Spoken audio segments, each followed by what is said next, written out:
My name is Jessica Bagley, and I am a local children's book author and illustrator. I also do fine art, I do comics, do lots of stuff. And I also do graphic novels, which is super exciting.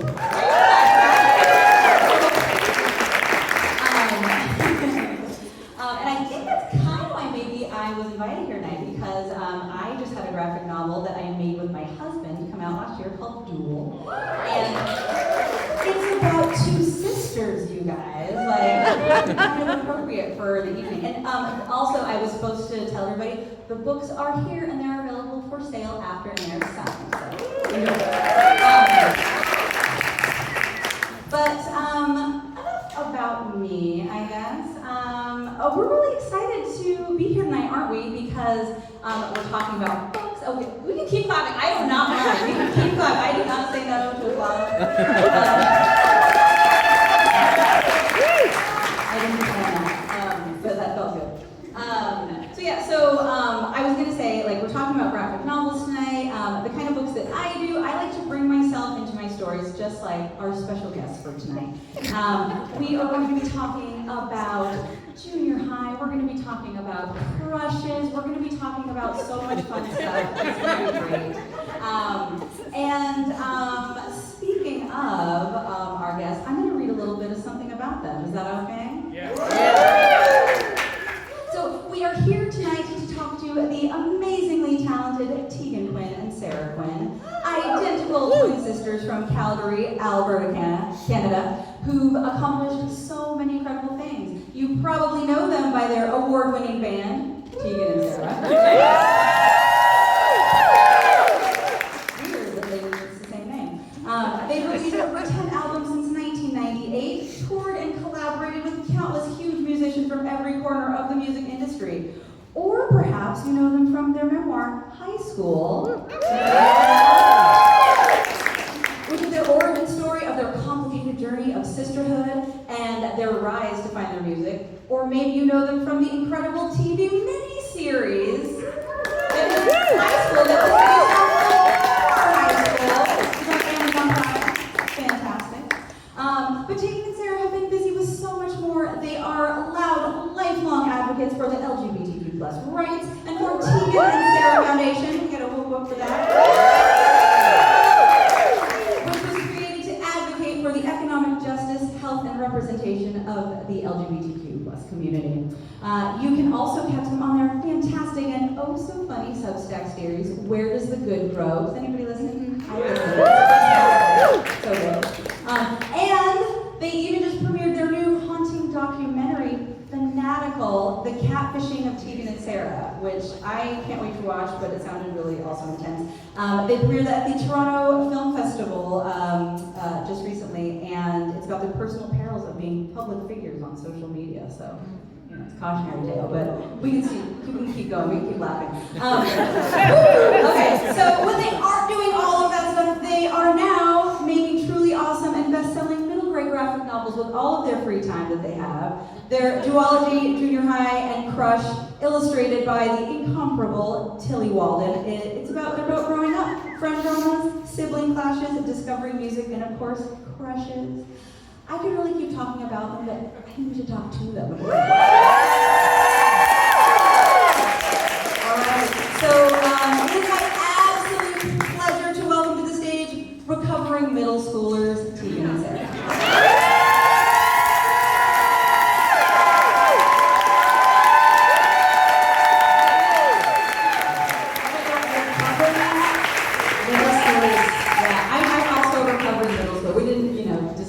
But I assume that would be okay that I 100% want to get a hat that says recovering middle schooler. I feel like that could also be a really good tattoo because like those wounds never go away. No, I bet there's someone in here who tattoos. We could do that right now. Let's step up this book event. Well, we're doing it, yeah. This is good for us. I want to add to the fact that I read, when you committed to doing this event, I read Duel, and it's so good. So if anyone here read Junior High and now Crush and does not know Duel, you should read it.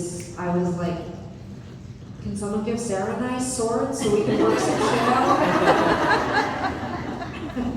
Yeah, fighting sisters is something that we have exciting. So. Well, and I feel like, I know we're going to talk about Junior High Crush and lots of stuff related to the book, but I do want to just, right off the bat, because we were just hanging out backstage with your lovely partner who you collaborated on Duel with, what was it like to collaborate with not just your partner, but like also co-parent? Yeah, it's a lot. Well, it's funny because my husband, Aaron Bagley, he's in the front row right now.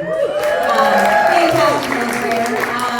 We, met in art school, so, we've been collaborating really since even, right when we were starting dating. But the most frequent question that we get, or not even question, I guess it's like a statement when they find out that, my husband and I make books. They're like, I could never make a book with my husband. I could never work with my husband. And it's like with such venom, we're like, that might be something you want to look at. It definitely is really, I actually think that it's very unhealthy to work with your family. And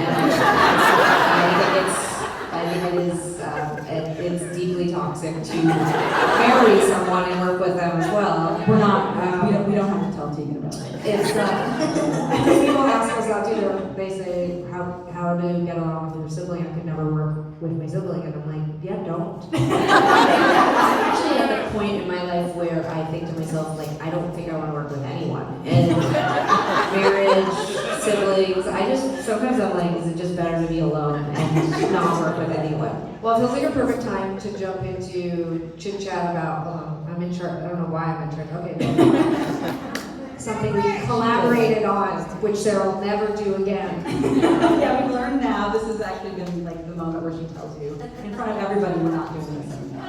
Actually, making the stuff is easy, and I don't know if you have found this working with your husband on projects, but actually art is sometimes the most safe and least tense place to collaborate with people. It's where I think our creative collaboration is really successful. I actually think it's the rest of the crap that we have to do that I'm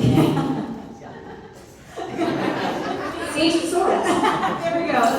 Which is anything that you have to, I'm learning this in parenting too. It's you create this being and then you have to raise it, but it's oh, did you catch that?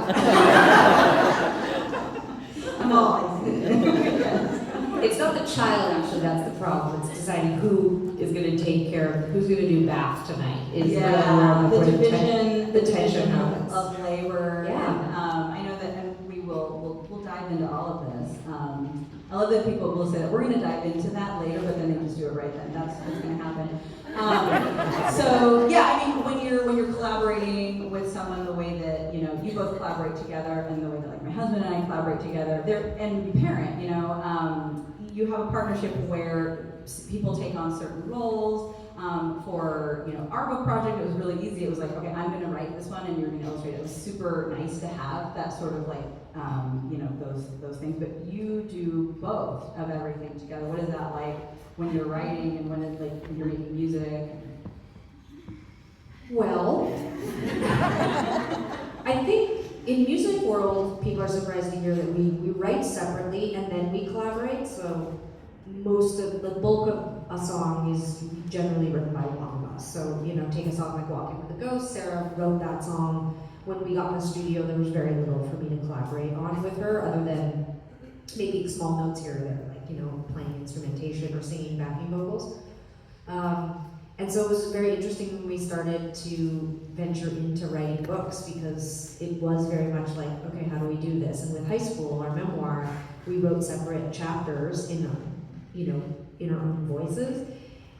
And that really suited us because that's how we make music. But then our editor came in and was like, you guys have to have a plan. You need an outline. That plan is helpful. Yeah, you need to write out what is going to happen in 10th grade, what's going to happen in 11th grade, what's going to happen in 12th grade, and pepper the timeline with your alternating stories. And so when we started on the graphic novel duology, first with Junior High and now with Crush, we had to start from a completely new place.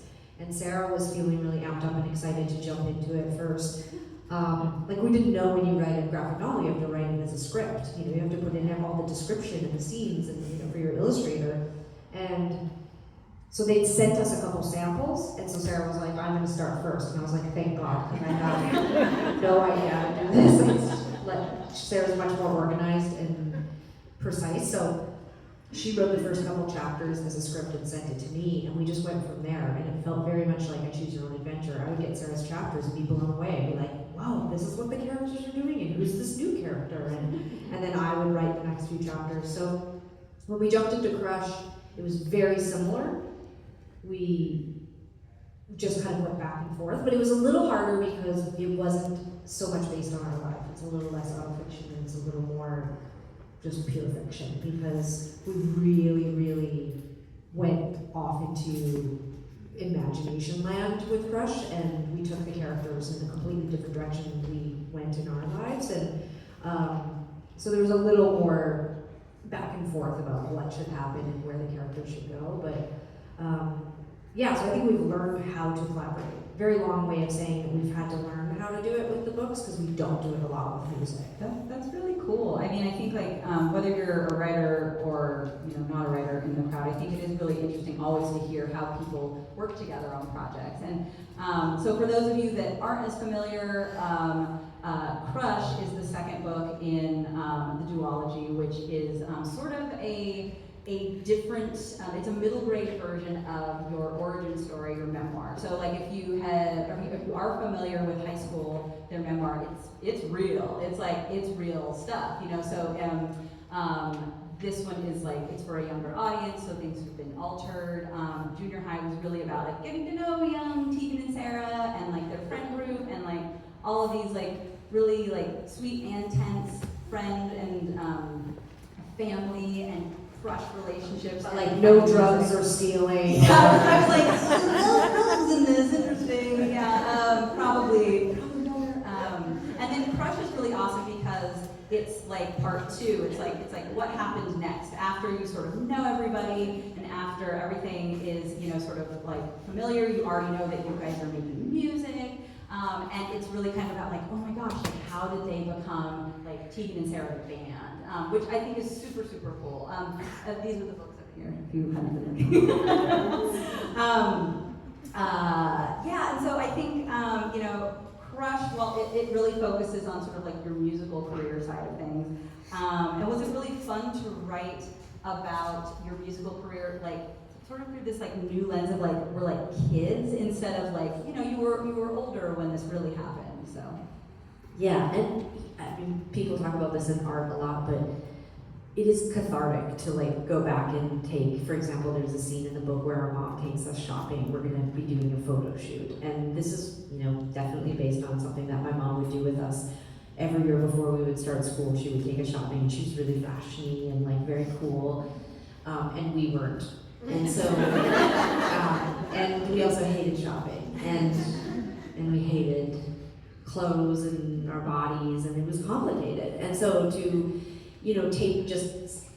take elements of that anecdotally to put it into a different kind of, story is cathartic because it's not the experience we had. In the book, it's sort of awkward and a little like we're definitely nervous, but the outcome is really positive and we feel good about ourselves, and our mom is great and cool and patient and understanding. Yeah, after it was really kind of surreal because I was listening to the memoir on audiobook and then watching High School the miniseries and reading the graphic novels. I was like, these things are very different. Yeah.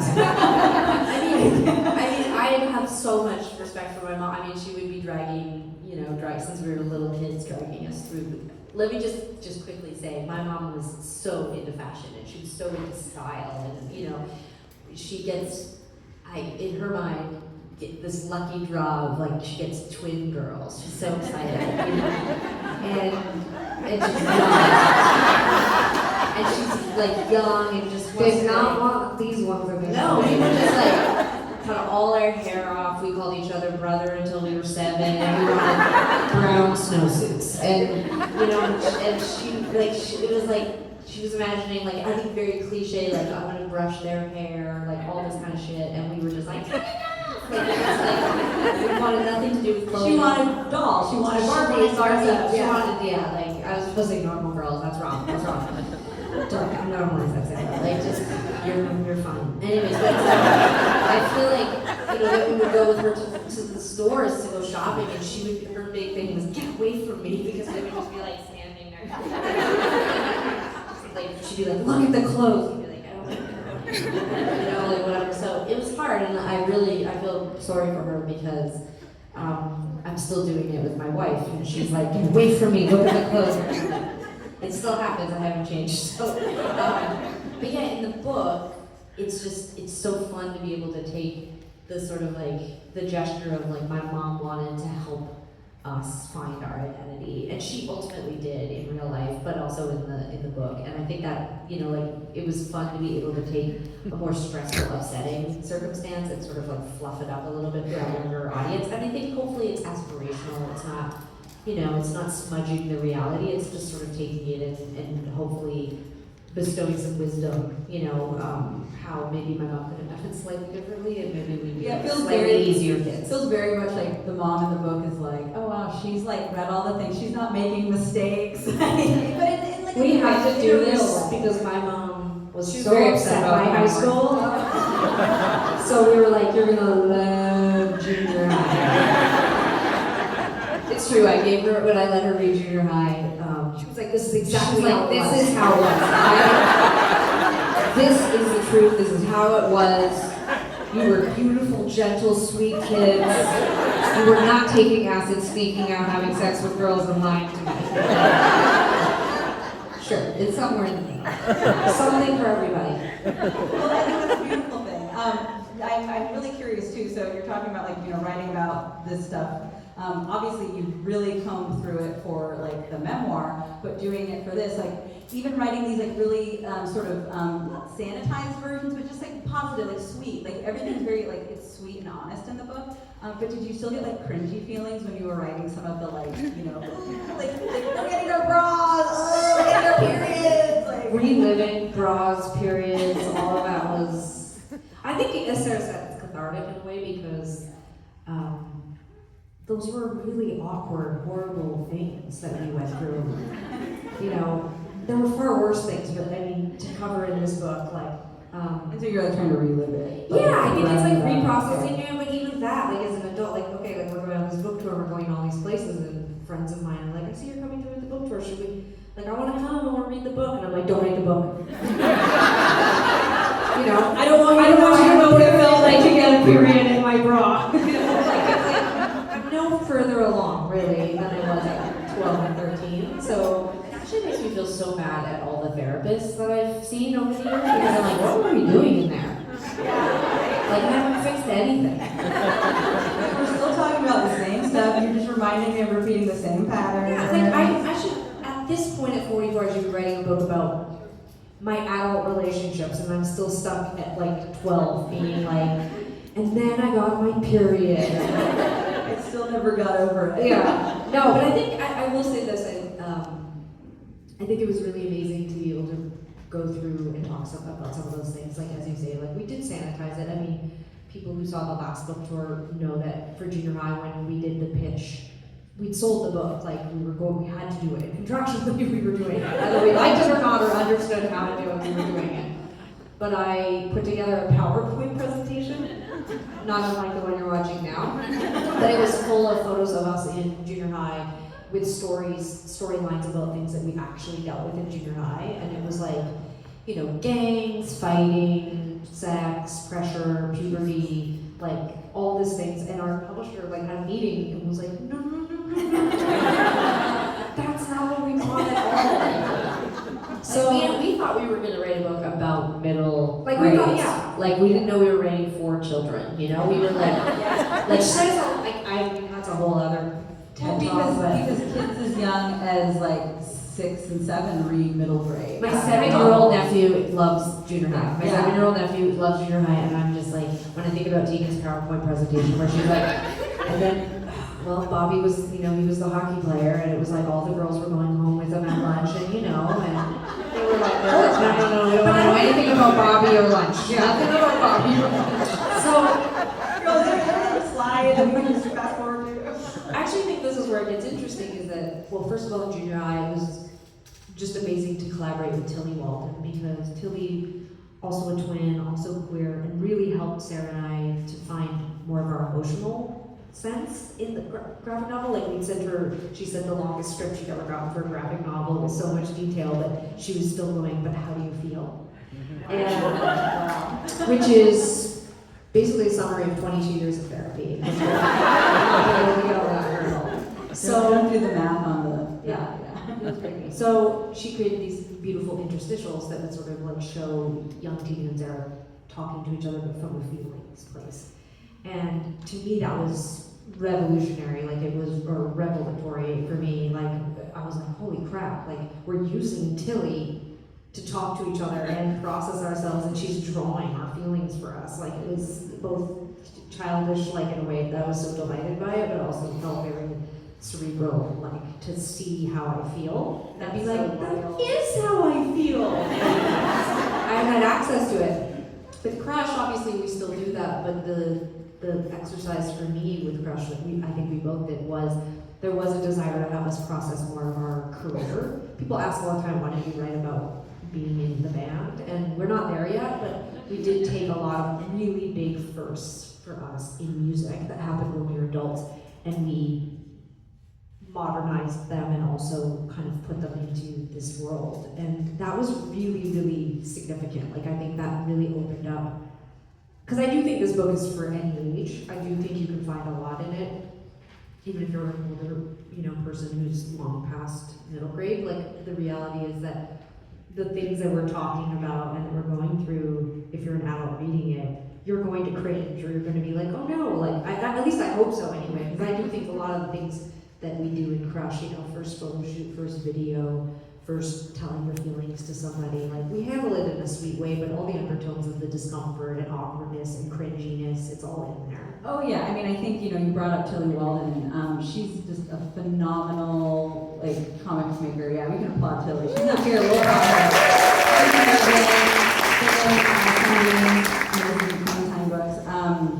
She really did some amazing stuff, I feel like, with what you're saying. Like, even though it was very sweet, she could really capture the, intensity moment. She does these really hilarious, facial expressions sometimes, and then there'll be a slide later where you can see the interstitials that you're talking about, where she represents Sara and Tegan, and they're in their own color, and that's the sort of the color that helps the reader sort of see what they're feeling individually, as these things are happening simultaneously. And it's really, really special, and it kind of it makes you you're not just reading a story about something that happens, you're really understanding those under layers. So her art really, I feel brought that out also.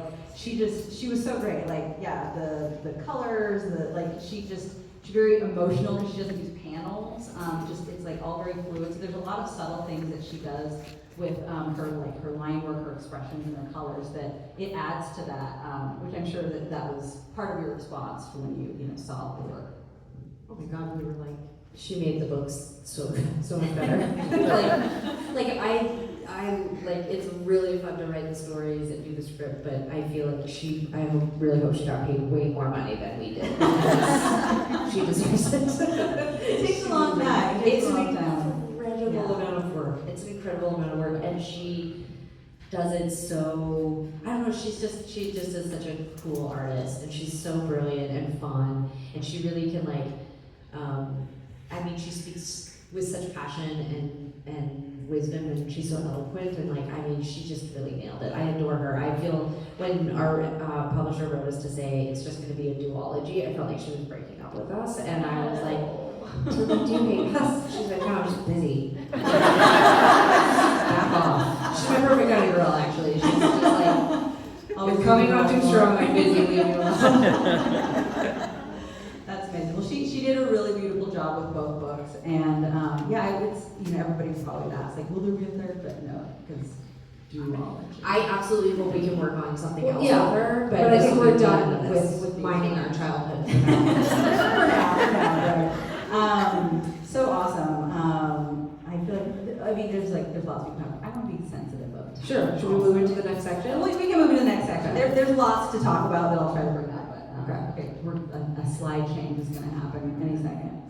Any second. Any second.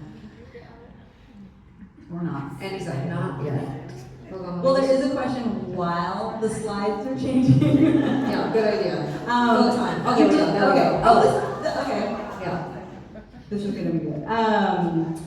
So yeah, real life, before we like start talking about the real life stuff, I think that it is important to point out, because it might have, I don't know if it landed with everybody, so the books are set in like current modern times. So, you know, the kids have cell phones, they're wearing Crocs, you know, like there's a lot of really like current stuff, like current musicians are being referenced in it. Why did you choose to set it now versus in the 90s, which we're definitely going to talk about? I mean, this was definitely the publishers Yes. encouraging us to keep it in this time. And to be completely honest, I went back and forth thinking like it would have been super fun to write about it as that time. But it was, I think, just actually a really fun challenge for us to think about it in today's world. And now, I mean, I can see it in both. I can see it being set in that time and it now probably hitting in a really different way because people are really nostalgic. Even people who didn't grow up in that time seem nostalgic for the 90s. Yeah.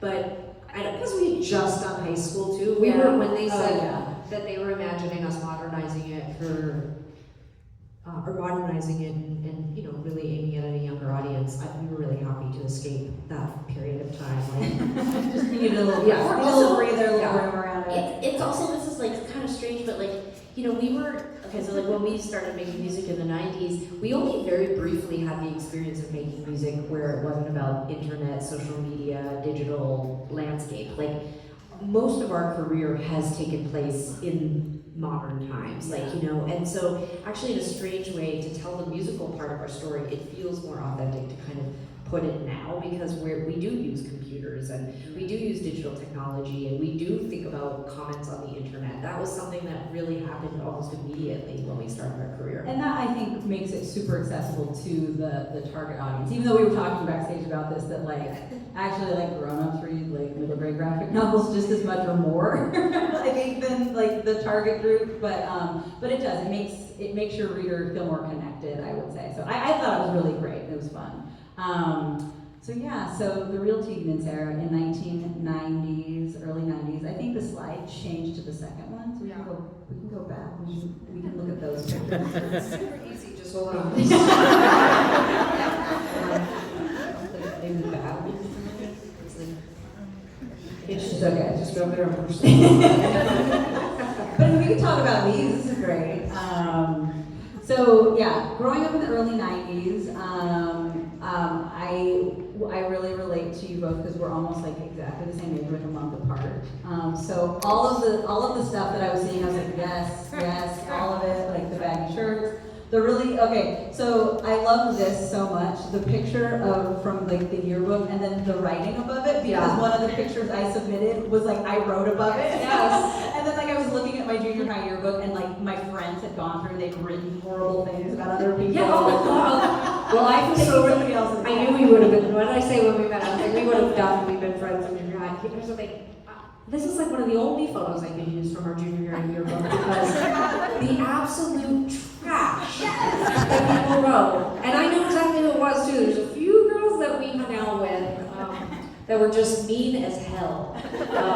And they said awful things. But I do want to say that this collection of photos makes me laugh because obviously there's like Club Monaco. You know, there's like a few recognizable things. Obviously in two different photos, Sarah's wearing Disney World paraphernalia from our trip to Disney World. But in the black and white photo in the front, I'm the white shirt. I know some people won't be able to see it, but I'm wearing a shirt that says there is no difference, and it's like an anti-sexual assault shirt. And it's like on the back, it's all the ways that no can mean no, and that there is no difference. Because our mom was working at a sexual assault center. Okay, I was like, where in the 90s did that shirt exist? Yeah, and then like Sarah's wearing a Take Back the Night March shirt. Like we were. It's funny because, like, you know, when people are like, you gotta be political now, you gotta be social justice minded, you gotta, and I was like, already were. and look at that one, receipts. Yeah, receipts.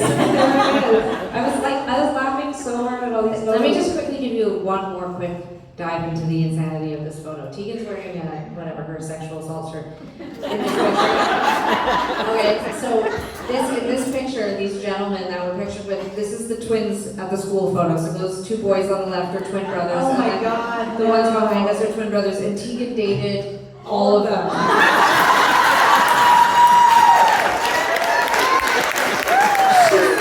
Literally dated every single. Technically, but basically, you dated Jonathan, and you dated Jeff, and you dated Brad, the older brother of Jonathan, maybe not. I don't think I dated the older brother, but the twins in the back, I dated their younger brother, Michael. No, so I dated. We both did. Whatever. But it was like, I'll tell you what. That also is not in the books because I'm sure a publisher would have been like, it's too confusing. No, it's too confusing. It would have been like a chapter where like Mikey brought me all of his hockey cards. And then I went out with him for like a week. They were Mormon. There was 13 kids in the family and they couldn't drink Pepsi. And then I was just like, this isn't working out. And then we broke up. All right, do you have anything else for this slide or should I keep moving? You gotta keep moving here. No, I don't think so. Yeah. How do we follow that? My changer. I bet we really did this slide up. Okay, there we go.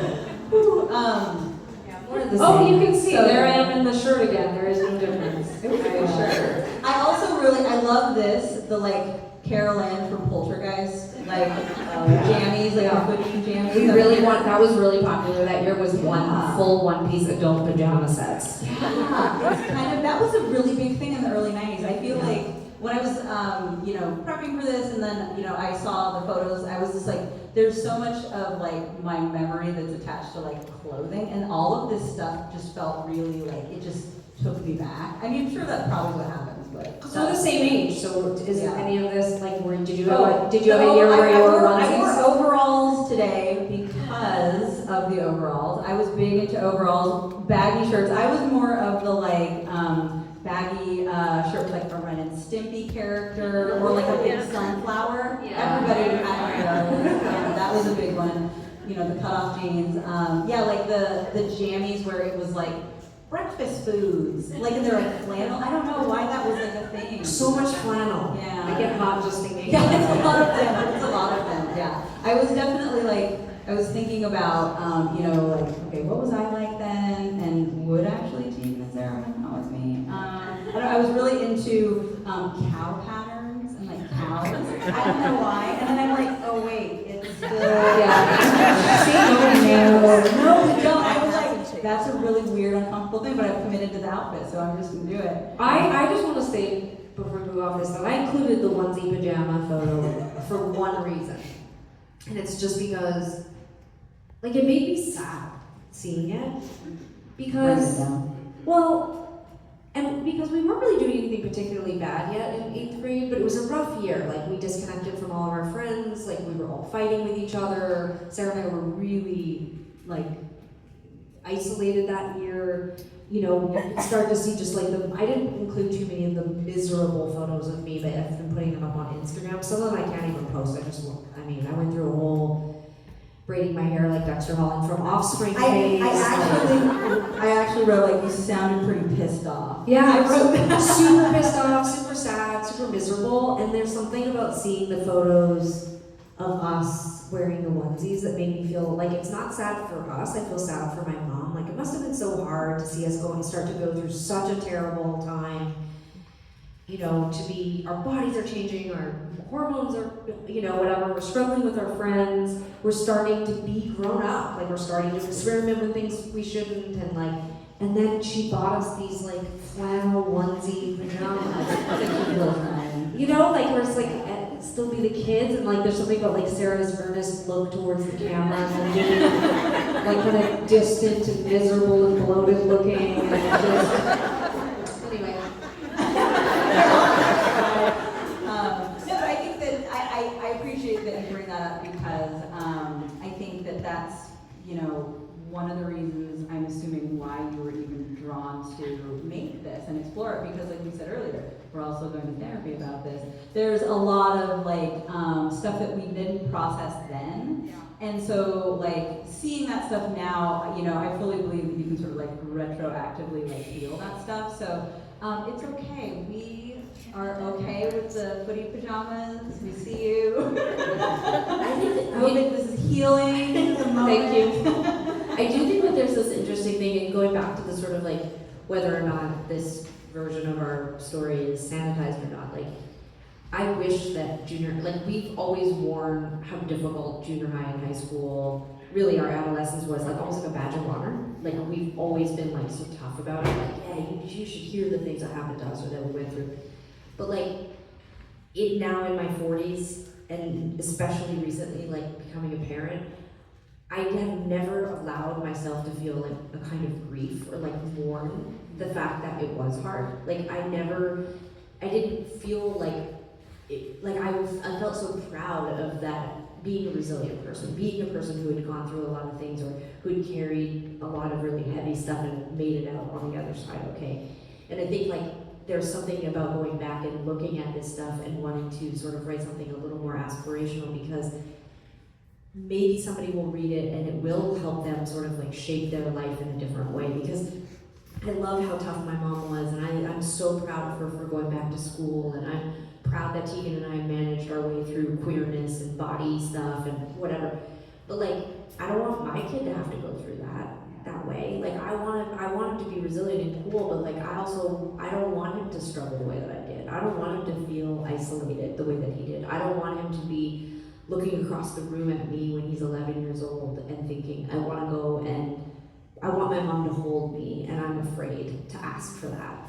And that's how I felt at that age. Like, when I was going into junior high, I felt like I can't need my parents anymore in the same way, and I can't receive the same comfort from them that I bet you got some cuddles when you put those onesies. Maybe, but it would have been probably joking, you know, it would have been like joking around or whatever. And I think that there's this thing that happens when you move from childhood into adolescence. For some kids, it's really, really crushing, because they really need a lot of that physical and emotional stuff that you get in abundance when you're little and cute. And then when you're kind of like breaking out and depressed and in puberty, your parents, I think there's a recoiling from your parents too. Like, you know, I think they pushed us away just as much as we were pushing them away.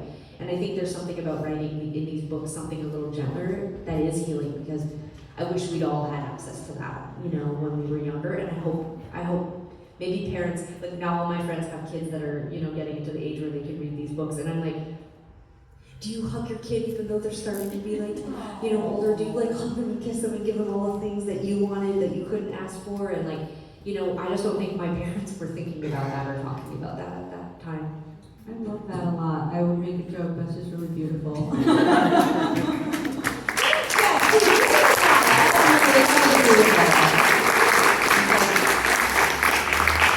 It is. It's a really hard time, and now we're going to act out some of that hard time. This is Tegan's idea. She wants us to act out some stuff.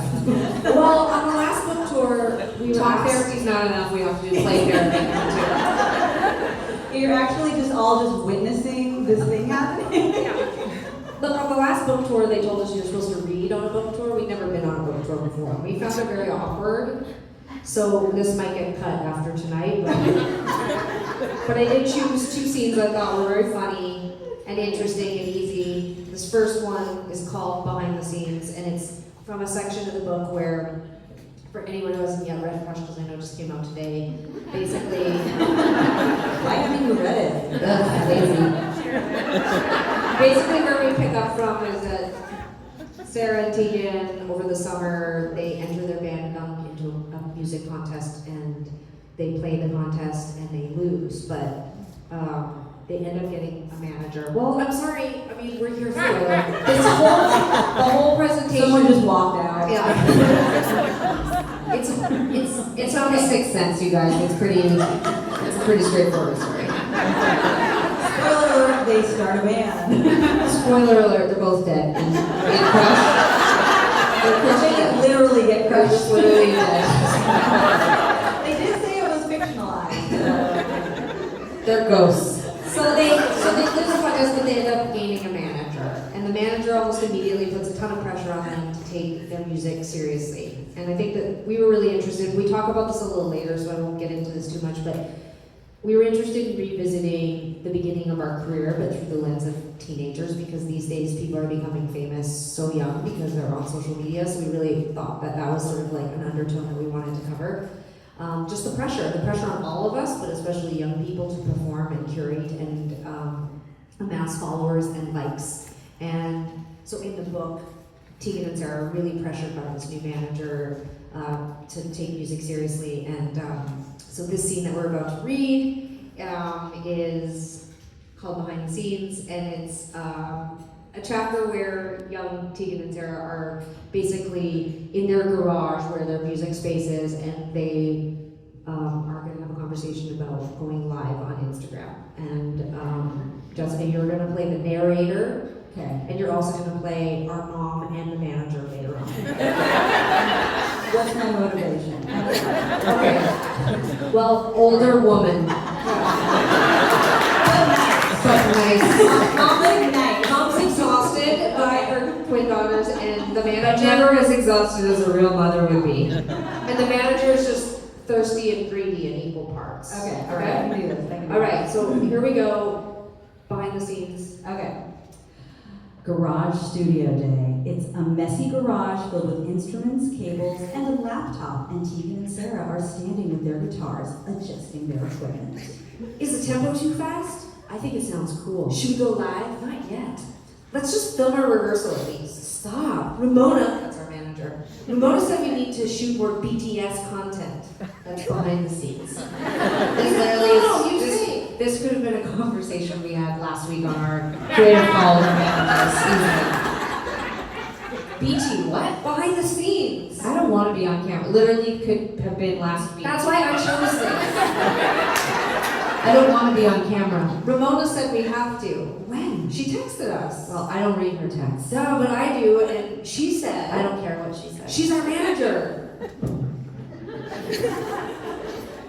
Exactly, not our parent. I'm tired of her telling us what to do all the time. Sorry. I'm a writer, not an actor. Exactly, not our parent. I'm tired of her telling us what to do all the time. Who wrote this shit?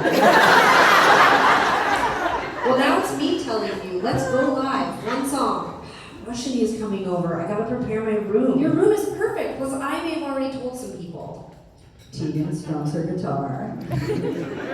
Please! Ugh, you're ridiculous. Fine. Tegan sets up her phone. Okay, this angle's good. Ramona says Night goes live every day. Night is Night Fever. She's very famous. Ramona says. Tegan and Sara go live. Hi all, welcome! This is our first ever Tegan and Sara live stream. What's up, internet? This song is called Postcard.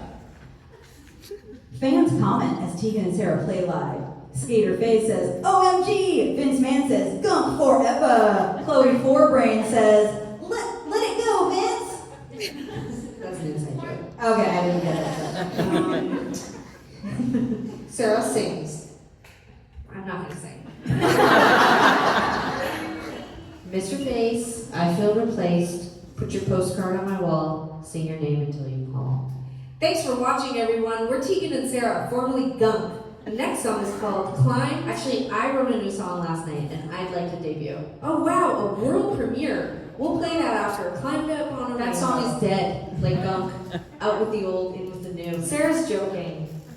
I'm not. Sara, Tegan. the song is not dead, just play it. I don't feel like playing anything, actually. We're live, Sara. I don't like being told what to do. It's a request. I'm not taking requests. Sarah steps away from the camera, putting down her guitar angrily. Hope you enjoyed the show because it's our last ever! Tegan ends the live stream. Sonia, their mom, enters the garage, looking at her phone horrified. Sara, Tegan, what are you two doing? Yeah, Tegan, what are you doing?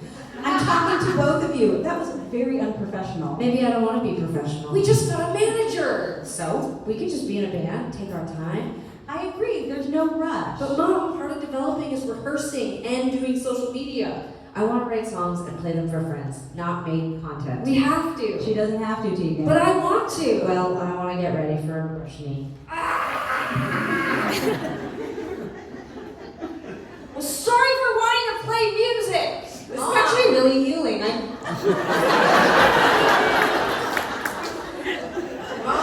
Sonia unplugs the microphone. Hold up, both of you. Let's take a beat. Oh, there we go, very good. Tegan's cell phone starts ringing. Oh, Ramona's FaceTiming me. Tegan runs to Sonia and gives her the cell phone. I'm not here. I'm not here either. Ramona's face appears on the screen, excited.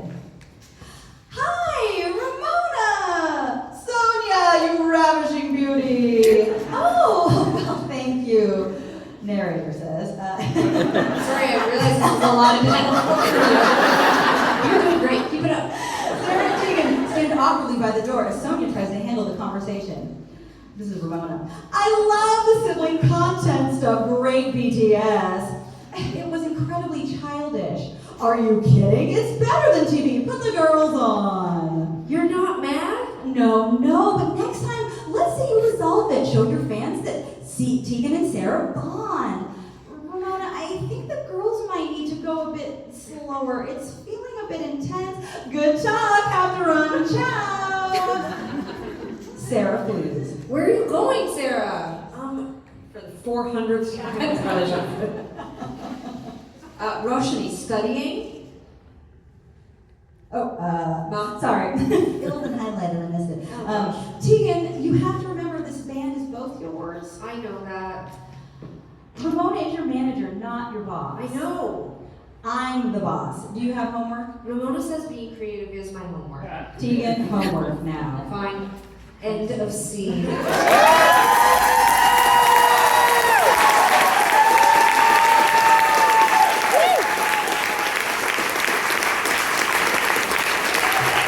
want to set up the next one? Okay, yeah, so we're gonna do another one, no more drama. But this is a special one. Where is he? Is she going to do the thing? Oh, I see. Oh, yeah, I see. Yeah. Yeah. I was like, what does she mean by special? And she said it with such emphasis. We're gonna need 2 volunteers. Wow. If I was in the audience, I'd be like, no, we're gonna do this. All right, right here in the middle, yeah, 1, and right here, just so it's easy to. There we go. So you guys will come over to the corner.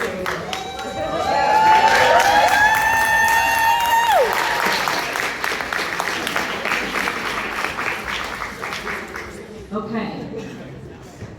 All right, so move. Oh yeah. Yeah, they're just not. You guys can come out here. Yeah, maybe. I mean, Tegan, you're gonna play Noah, and you're gonna stand. Hold on. You're gonna stand over here by me. You're gonna stand by Sarah. This is like some kind of fantasy for Tegan, where she gets to be the drama teacher, and then.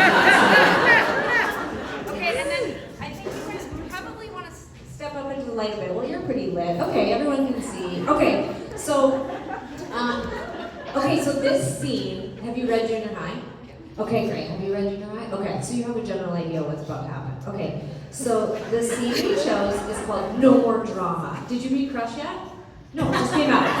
Okay, just in case. I don't want to explain the book to you if you've already read it. I don't want to offend you. This might be helpful to the rest of the people. Okay, yeah. So this scene is called No. I'm not sure it's only important for the actors to know. You're right. Important for the You're right. Sorry, as you can see, I am multitasking because I'm running the slideshow too, and I have to remember to put the mics on. This night 1 is going great. I love chaos. I told everybody that we like a little bit of chaos.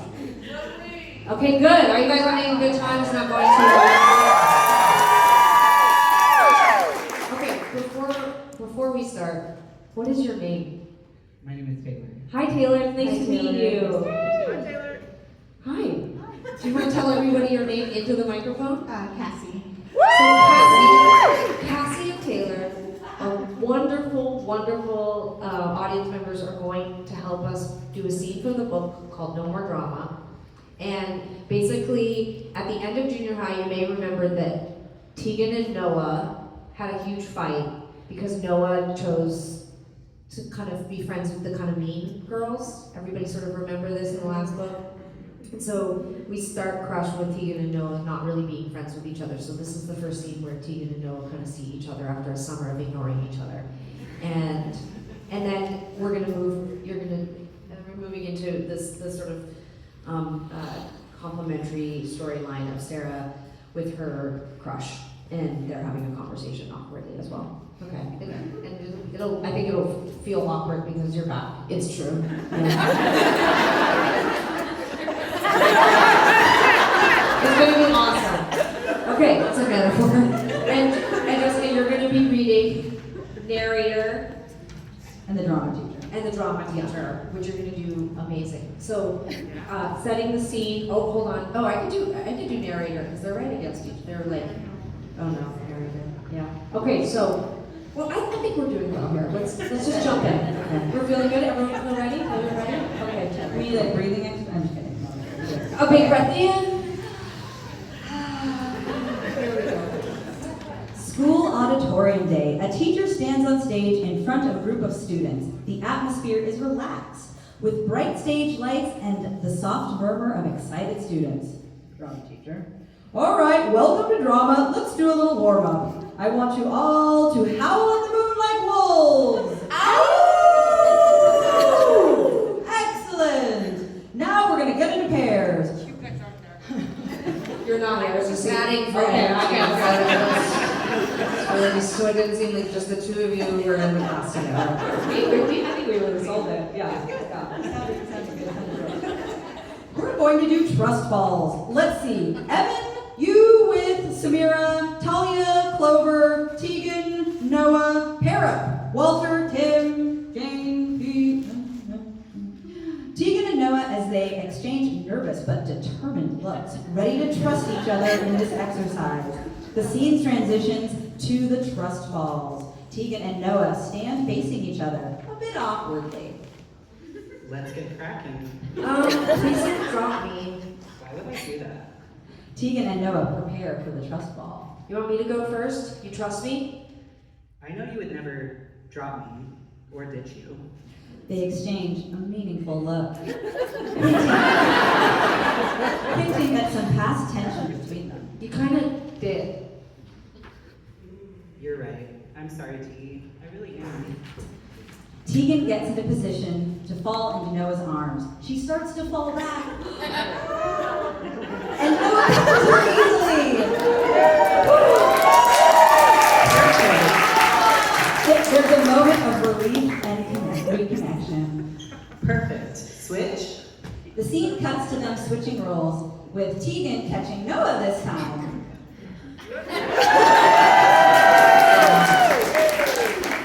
They both laugh, the tension easing a bit. Get these two to Broadway.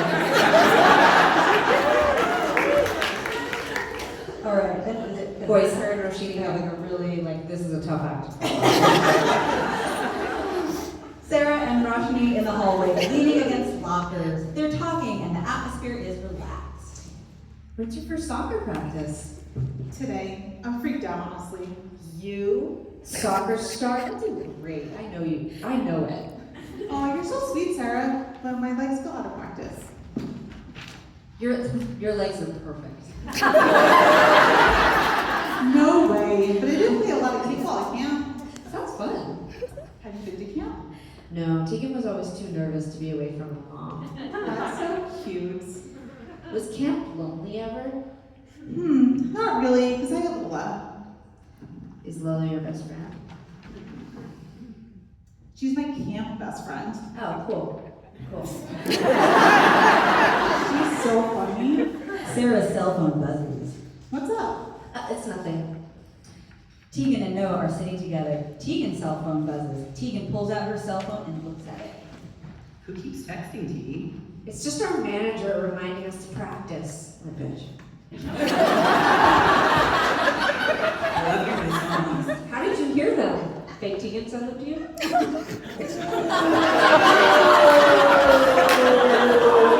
That's promotion for finale.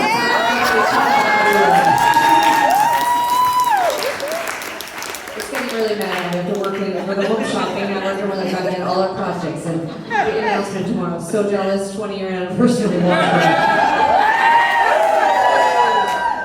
Your tryout is online. Is ex-friend about me? Would you be mad if it was? No way. I'm your #1 fan, remember? Back to Sarah and Roshni. I saw your tryout online. Everyone was sharing it. Did you like the new songs? You're doing great. I liked Killer Bee best. the line, this long distance, it's so vicious. Roshni pulls out a friendship bracelet and hands it to Sarah. Did you get this at the Taylor Swift concert? Just kidding. I made this bracelet for you at camp. I thought about you all summer. I thought about me too. They look at each other, all over. They look at each other googly-eyed, smitten, and singing.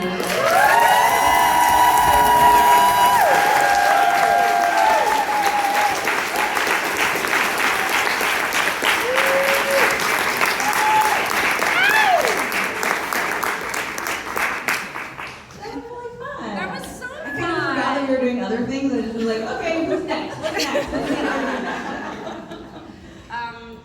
That was great. I liked that. That was fun. Should I do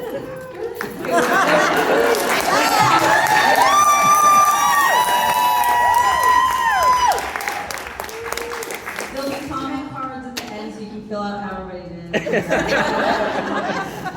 Tomorrow it's gonna be like that, like when you go to the theater, it's gonna be like, tonight the role of narrator and teacher is played by, Sarah will be played by somebody else, and she's not good at this. So good. Well, it was really fun to like show some of the scenes from the book and act them out. And like you had mentioned earlier that there are a few key moments that you really wanted to focus on, specifically that had to do with your sort of like beginnings in music and that you wanted to put in Crush. And so we're gonna talk a little about those scenes, I believe. Yes. Yeah. So the first one is it Battle of the Bands? Yeah. Let's talk about Battle of the Bands. Well, as I ruined for everybody earlier, in real life, Sarah and I, when we were 17, we entered this thing called Garage Wars and won Garage Wars, and it was like a battle of bands against college bands in our city, and it literally took the start of our career. But when we were trying to figure out how to modernize our story for Crush, Sarah suggested that we lose the contest. And like I said, it sort of became kind of like a choose your own adventure, because once Sarah made that decision, then she sort of had to write what happens if we lose the contest instead of win it. Why did that come to your mind to have you lose it? You know, I'm afraid to take full responsibility here. I mean, there was a lot of conversations with our wonderful editors who were always helping us think about where can we naturally add some conflict in, not just us bickering all the time. Like that, it's like there's lots of silly bickering, but structurally we needed some things to happen in the book. And I think winning would have given us too big of like an accomplishment too early in the book, and we wanted to see like how would young Tegan and Sara deal with this I guess like disappointment, and then just like completely personally, I have such a complicated relationship at the beginning of our career, like in real life, and winning that contest, well, it catapulted us into this kind of really early. I would not call it fame, but certainly recognizability, and it put us into this, like, we were playing music for our friends and having like a really fun time, and all of a sudden it was like, our parents were like, this is your job now, and like, it was really, and then we were getting like bad reviews by like adults, and we were doing press and we were traveling. I found it very overwhelming. Like, I am very Chapel Roan. Like, I would have been, I would have been like that. I've got some video, let's see if Sarah was like Chapel Roan in 1997. We're in high school, and this is outside of our high school. Saying a small prayer.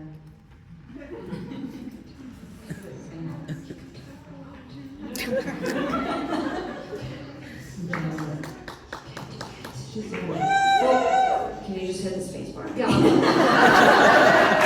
can offer also like, no, you got it, you're fine. There we go, okay. Of the 17-year-old twins, Sara and Tegan Quinn, their thoughts are starting to turn toward a career in music.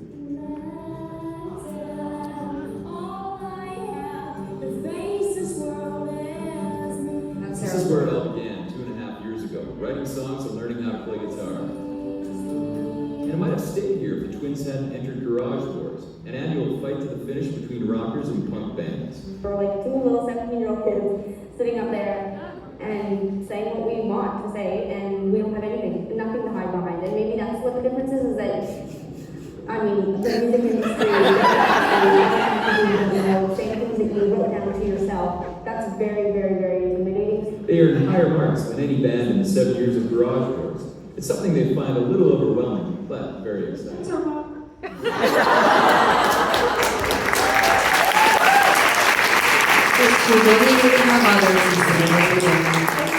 love that she makes that little like cameo in there. Because one of the things actually I was curious about was, you know, in the book, your mom, she really is written to be like, are you sure this is okay? Does this feel comfortable? I think this might be going too fast. And there's like a lot of concern to sort of preserve, you know, to balance it, not to preserve, but to balance everything. Yeah. Like there's this really beautiful moment, like, I'm gonna spoil it, it's really sweet. But there's just a really beautiful illustration when like, you know, it's like after, I don't remember if it's after one of the things, and then like, they're taking you guys in because you've fallen asleep from the car, and your mom's like, oh, like, we used to do this when they were little, and your stepdad's like, they're still little, and like, It's springtime in high school. sorry.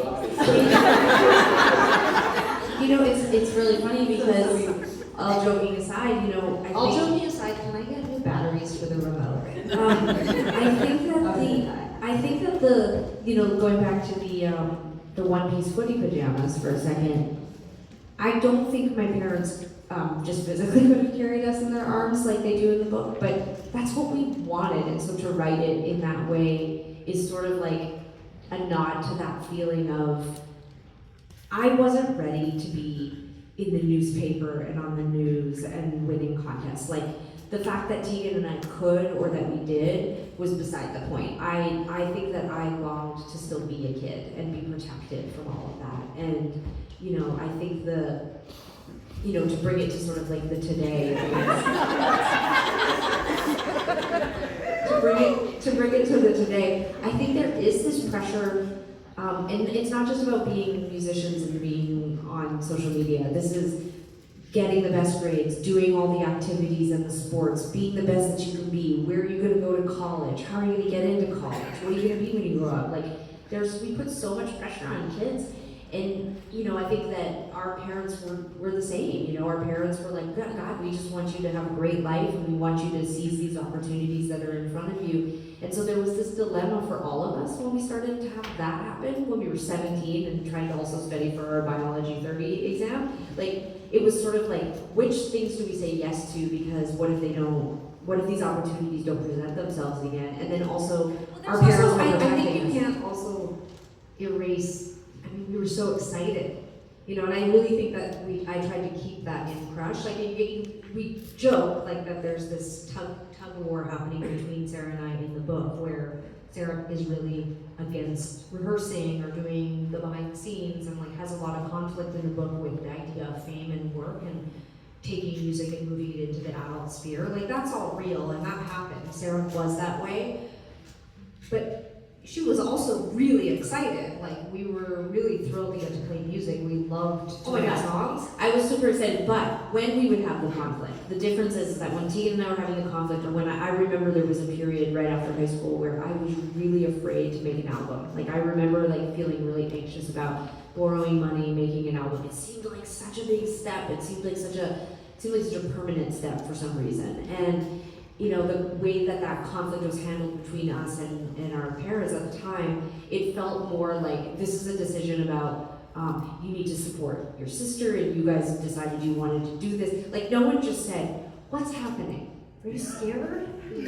What do you need? You need a hug? Like, why are you feeling afraid to talk to your, like, this is all like, this is all language and skills that we use now, like, because of social media, because we're Yeah, like, you did videos then. no, people were just like, stop crying!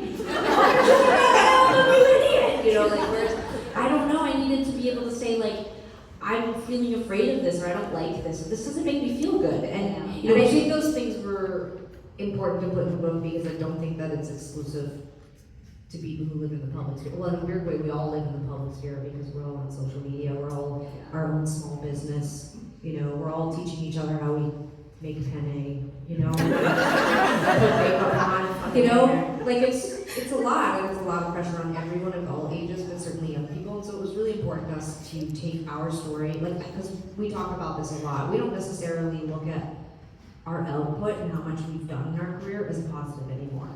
Like, we're in a phase right now where we're acknowledging that we've been on a treadmill outputting so much stuff because there's a part of us that feels like we have to, you know? And I'm sure as you get older, as we're the same age, you start to just reflect on other things. I'm sure you relate to this. You start to be like, you're a parent, you're balancing your relationship. I think the difference is that I didn't start like my career at 18. Yeah. But no, I mean, all of this, it's like, I think it's all very, very true. There's so much of those times that you didn't have a language for things. There's all this pressure to like, you know, perform and be prolific and then hustle, and I think especially as women, there's just like all of this on us to like do all of it. Yeah. Or if any of it falls, then you're just terrible, which is not true. Like for any young women obviously, it's not true. And we wanted the characters in that book to have that feeling. Well, and like one of my, you mentioned it, but one of my things in here was I was like, it kind of felt like almost like wish fulfillment, or like if you could rewrite it the way that you wanted or needed it. That's what these books definitely feel like. They feel like there's a lot of like hugs. Like it's like a hug around you both, which is really special. So. There was hugs in our early life, but it was usually hugging people I didn't really want to hug that much. And so much hugging, yeah.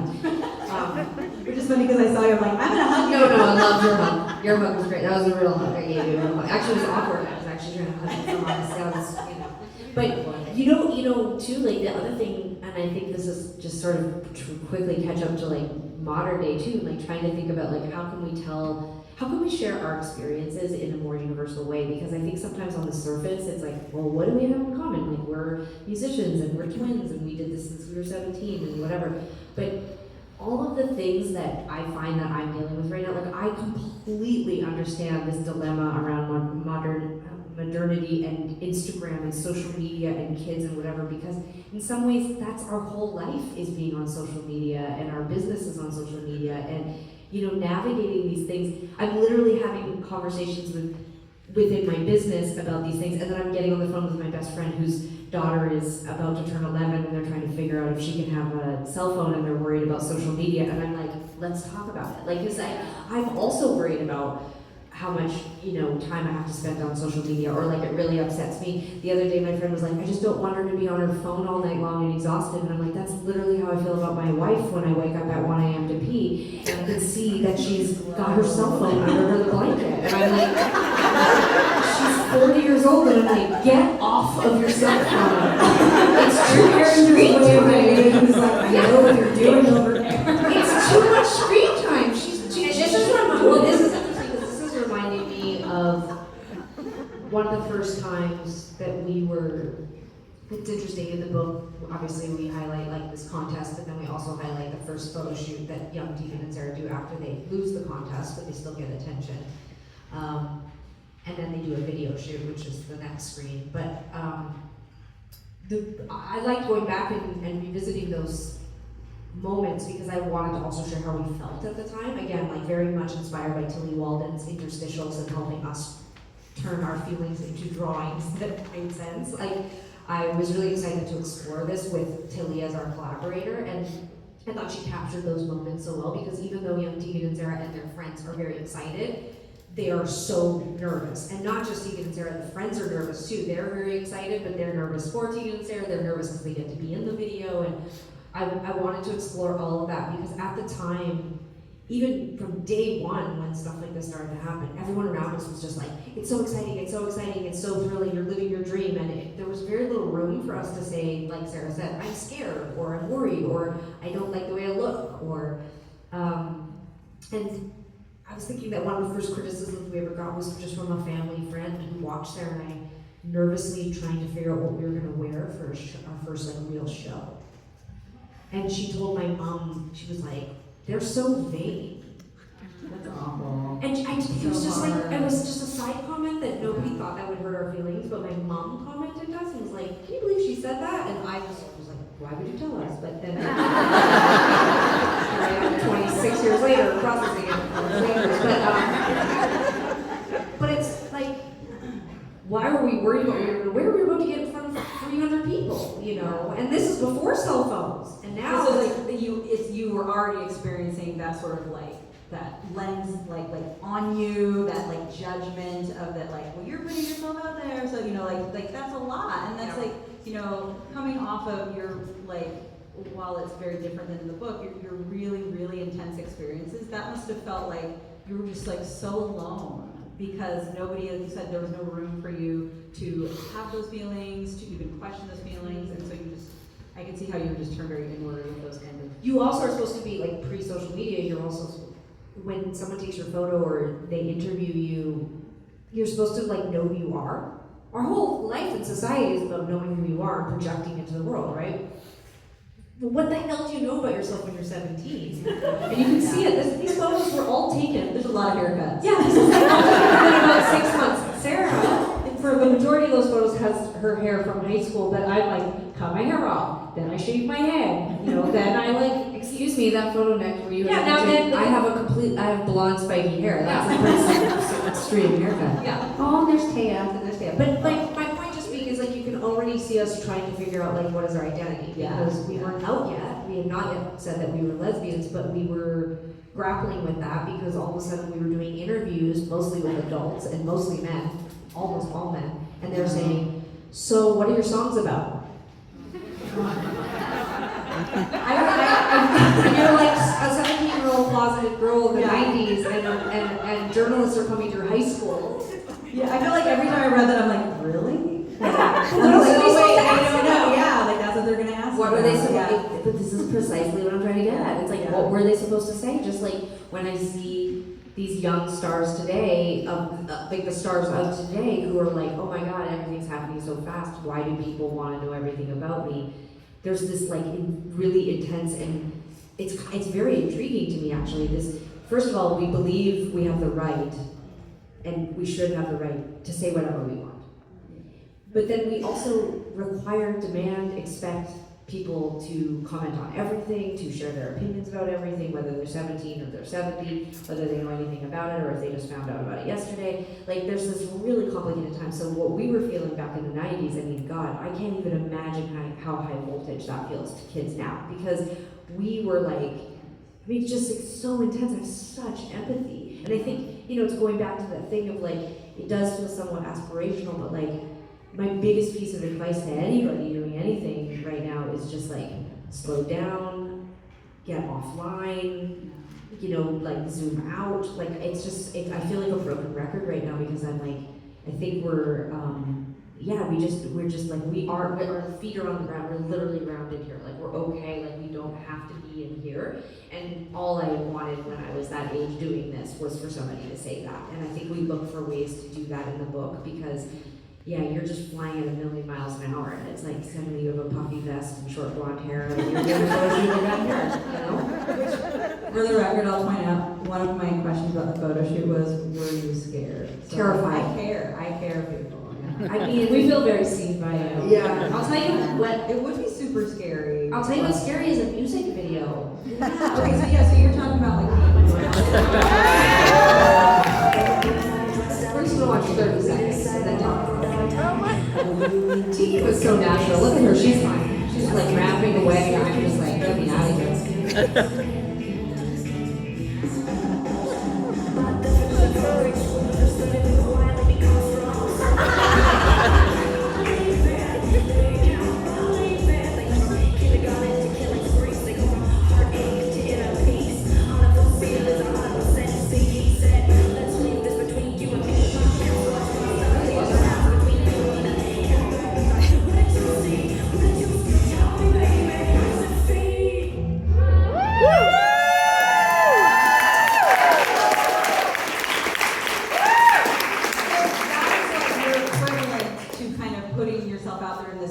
Like now, you know, you have, obviously we have social media and, you know, TikTok, Instagram, all these things. So like, but when we were young, like making a music video, like everybody was looking at the same thing, right? Like when, you know, we were thinking about the earlier days and like us being kids in the 90s, one of my other things I wrote was I was like, I watched MTV all the time. It's the same video get played like 6 times a day because I was like, I was doing that like while I was like doing homework or anything, you know? And so that was a big deal. Everybody was like looking at this stuff, right? And so it must have felt very vulnerable to like know that, wow, people are gonna be able to see this in this different way. I don't think we thought anything about it until this happening. I don't know. I don't know. It lends itself to this conversation of like, what were we? I mean, by the time we made this, we were 20. You know, so we've been out on in the scene for 2 years, and we were on our own. We were living in Vancouver. We moved away from home. We'd signed a record deal, and I don't remember anyone talking to us about the cost. I don't remember how we chose the director. If we chose the director, We did. It was it was Sean. yeah, I loved him, but like, how did someone just say, "Oh, Yes. we should use him"? Yeah. Like, it wasn't like we were given like 15 choices. No, we were like, we loved that video by Len, "Steal My Sunshine." Yeah. If you steal my sunshine. That's the vibe. I was like, That's I he think people shot were it. laughing. I don't think they were laughing at you both. I think they were. No, we were laughing This at is us. like feels like It's a vibe. It's a 95, total early vibe. 2000. Yes. Like it was very much. We showed up there, they dressed us, they were like, The best. here's your stylist, and they, put us in the outfits, and Every video we made, and probably to this day it would be the same, but the big thing that I really learned at that time that I didn't like, everybody we had to collaborate with was a man. Like every photographer was a man, every video director was a man, and again, I'm not trying to be like, I probably would have felt just as uncomfortable if it was a woman, it would just be different kind of discomfort. But men, and I always think it when I watch this video, so many mouth shots. Like really watch this video, like how much more do we need to see my crooked bottom teeth? Like it's just like, it just, like I could, if this wasn't a book about middle grade, I would use more graphic words to talk about what I'm trying to get across, but it's like every time we would do these videos, it was like, I can remember this feeling of like men being like, filming our mouths, telling us to close our mouths, open our mouths a little bit, look softer with mouth, like everything was about our mouths. And I remember, and I only bring this up because it was crazy, and I remember just like, people would be like, you look a little uncomfortable, like, and I'd be like, you think? You know, or they'd be like, are you not having a good time? Like, you know, like, this is so fun, isn't this cool? And I'd be like, I guess. Like, I would have to really, really shut my brain off. Even like, you know, our very first TV experience was David Letterman, and on the surface, for years we would tell people what a positive experience it was. But when I would really go back and think about the experience, what I would really think about was like how Paul Schaefer had been extremely friendly and really, really wonderful with us. But everybody on that show was a man, and all of them were really friendly with us, but like in this way where they were like, so, you guys are gay, that's really cool, gay, huh? You guys are lesbians, you're two girls that like, and we were like, it was a very friendly show, everybody was really nice to us. But when I look back on it, I'm like, we were 19 years old, and it was like men in their 50s and 60s and older or whatever. And those were the kinds of moments where I think it was like, we were having a good time, and we were like, wow, we're on David Letterman's set, and then there's also this like thing that it's just in there, like, you know, like rendering for the last 25 years. I think it's starting to make sense. It's starting to make sense. Yeah. Like, yes, I was always having an interesting, exciting time while also feeling this weird feeling. Well, what was the feeling? And it was like, well, because I was a little girl in a grown-up world with people who weren't sensitive to me. Which is really, really interesting because you have two characters in the book, Crush, Night Fever and Ramona. Night Fever is like your idol, musician, like the person you sort of aspire to be, and they get close to you in a way that's very protective, and they're looking out for you. So did that feel like something you're like, I wish we had a Night Fever to be like, we know what's going on, those are young girls, I don't think you should be doing that. Well, I think that's why Night Fever and DJ Cucumber, who are It's a good name, by the way, I love that. Sarah gets credit for that. I think Night Fever and DJ Cucumber, they're both teenagers. And I think that we wrote those characters in because those are the peers to Tegan and Sara in the book. And we had no peers when we started our career. And so I think it's aspirational too, to write in other musicians who care for us and look out for us in a way that we didn't have when we were coming up. We had the Ramona characters. Oh, so the Ramona is their manager? Yeah. So she's really like she's excited for you guys, but then at the same time, she's really pushing a lot on you. Yeah, and it's the double-sided coin, right? On one side, it's amazing to have people who are excited about you and want to push you forward, but as we see time and time again, especially with young artists, or especially artists that are going through stratospheric success, where's the line? When do you say no? I always tell the story that I got whooping cough. In 2005, we were out opening for The Killers, and we got a month of dates opening for what was about to be the biggest band in American rock music. And our song went top 10 on alternative radio. We went from selling no records to selling 250,000 albums in a matter of months. Nobody wanted us to stop.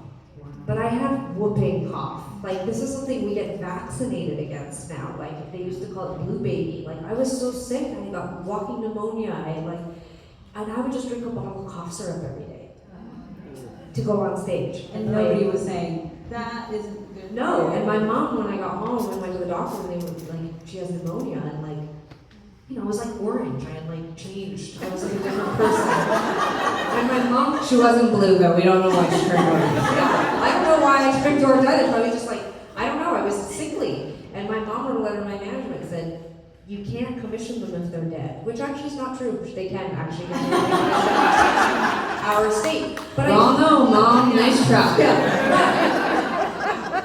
I think we don't. I feel it's no one's fault but our own. Is that the desire to please, the desire to keep the success, the desire to not take for granted one moment of how freaking awesome and amazing our life has been. It's hard to say no. You need other people to step in and say, you don't have to do any of this. And I You're feel not wanting to disappoint. yeah, and I think that there's so much of the themes in this book I hope resonate with young people to know that you don't have to contrast and compare yourself to everything you see on the internet and every example you see. There are exceptional 13-year-olds who are going to become massively famous and are wildly talented, or going to go to the Olympics, or going to blow up on Spotify, for sure. And a lot of them will have the capacity to handle that and the appropriate team and adult supervision to carry that through. It's also not just about fame. Some young people are just exceptionally intelligent and really academic and really work well in that system. But for a lot of people, we're not going to fit in the system. We're not going to do well at a young age. We're going to mostly just have emotions and grapple with all of that. And there's going to be an enormous amount of temptation that comes at us in the form of celebrity culture and social media. And I just hope kids and the parents and adults who read it recognize that there's more than enough time for everything. And you don't have to do it all. You're not missing out on an opportunity. I don't believe that. To trust that their talents will grow with them. Yes. And that if they aren't doing something at Yes. 13 years old and have 50,000 followers, Yeah. I think it's going to be okay, because just keeping themselves and to Yes. keep growing, it's going to find them when it's right. Maybe you two will know better than me because I don't have a kid, but also we don't have to weigh ourselves in our abilities and talents and accolades and accomplishments. You can also just go through life and try a million things, never become great at them, but just fucking enjoy your life. You don't have to become famous. You don't have to become an influencer that shows your talent. In fact, if you're good at something and you just get pleasure from showing your friends and family, that's okay. Totally. But I do want to show you this new talent. Well, I want to be thoughtful of time, but this is also lovely. I want to get some time to talk about our crushes really quick, Yeah. because that's a huge thing. The theme in the book, talking about crushes on, people that we love, romantically, crushes on people that we idealize, people that we're friends with. It's so sweet. Move the slide forward. There we go. Oh, look at that. So this is another example of some of the styling that Tilly Walden did in the book. It's gorgeous. It's so beautiful. So the red is Sarah's color and the blue is Tegan's color in the book. And that's continued throughout. So these are sort of these And Tegan gets such a crush on DJ Cucumber. And I don't want to ruin it, but it's pretty good. One of the things I loved that you guys talk about friend crushes. I don't think that people think about that that enough. It's like when you meet people that are just like so awesome, and they're like now I'm having a crush on you guys, but they're like just so awesome, and you're like, oh wow, like you're just sparkling and exciting, and I want to hang out, and like all of those things. Like that is such a big part of adolescence. And that's happening at the same time that you're getting romantically interested. So that was happening a lot in Crush for you both in these like different ways. And it was interesting because you weren't always talking to each other about these things, which I think people have like you've talked about this many times in past interviews, misconceptions about twin stuff. You guys aren't always communicating the same way, like with each other, and you don't always really know what's going on, even though these things are happening at the same time. Yeah, and I think all of that's happening in the book, which is sweet. You know, we really allow each Tegan and Sara to have their own world, and I think that's important whether you're a twin or not. Especially, I mean, everyone experiences this, but that's a theme in our books because I think young people compare themselves to other people all the time, be it their siblings or their friends. And I think there's room for you to just be your own person and not compare yourself to anyone else. And I think it was super important in Crush for us to not forget the friends. You know, like Tegan's character, like her best friend is Noah, and that is just a plain old simple, awesome friend who, you know, Tegan adores Noah, and Noah adores Tegan, and they're obsessed with each other, and they love each other, and there's no romantic feelings there. And I think for Sara, like her best friend turns into someone that she wants to have a relationship with, and so we definitely try to reflect all the different kinds of friendships, and they really are loosely based on our real first serious crushes. And also too, like you really touched on this idea too that I think about a lot, and I thought about it a lot when I was writing high school. And I used to think it was because I was queer. I don't know if I completely totally subscribe to that anymore, but I struggled to figure out, like, I had so many crushes, and it was sometimes because I wanted to be like the person. Sometimes it was because I was like interested in them romantically. Sometimes I wanted a more, for a long time I sort of confused my desire with needing mentorship and needing support from somebody who could teach me something and sort of mentor me. I would get crushes on older people, and I would feel funny about certain teachers or my mom's friends, like when she was going to college. Okay, now you're sounding. Not like that. I just mean like I would feel I would just like when my mom went back to college when we were in elementary school, like when her friends would come over, I would hide. You know, like I would hide, like not like hide like a little bit, hide. And you know, and I've reflected on that now, and it's like I don't think it was a crush, like a romantic crush. It was just like I longed to be seen by people that I admired, who I thought had something to say, or who had something to give me, or who I was curious about, or whatever. And I was really like.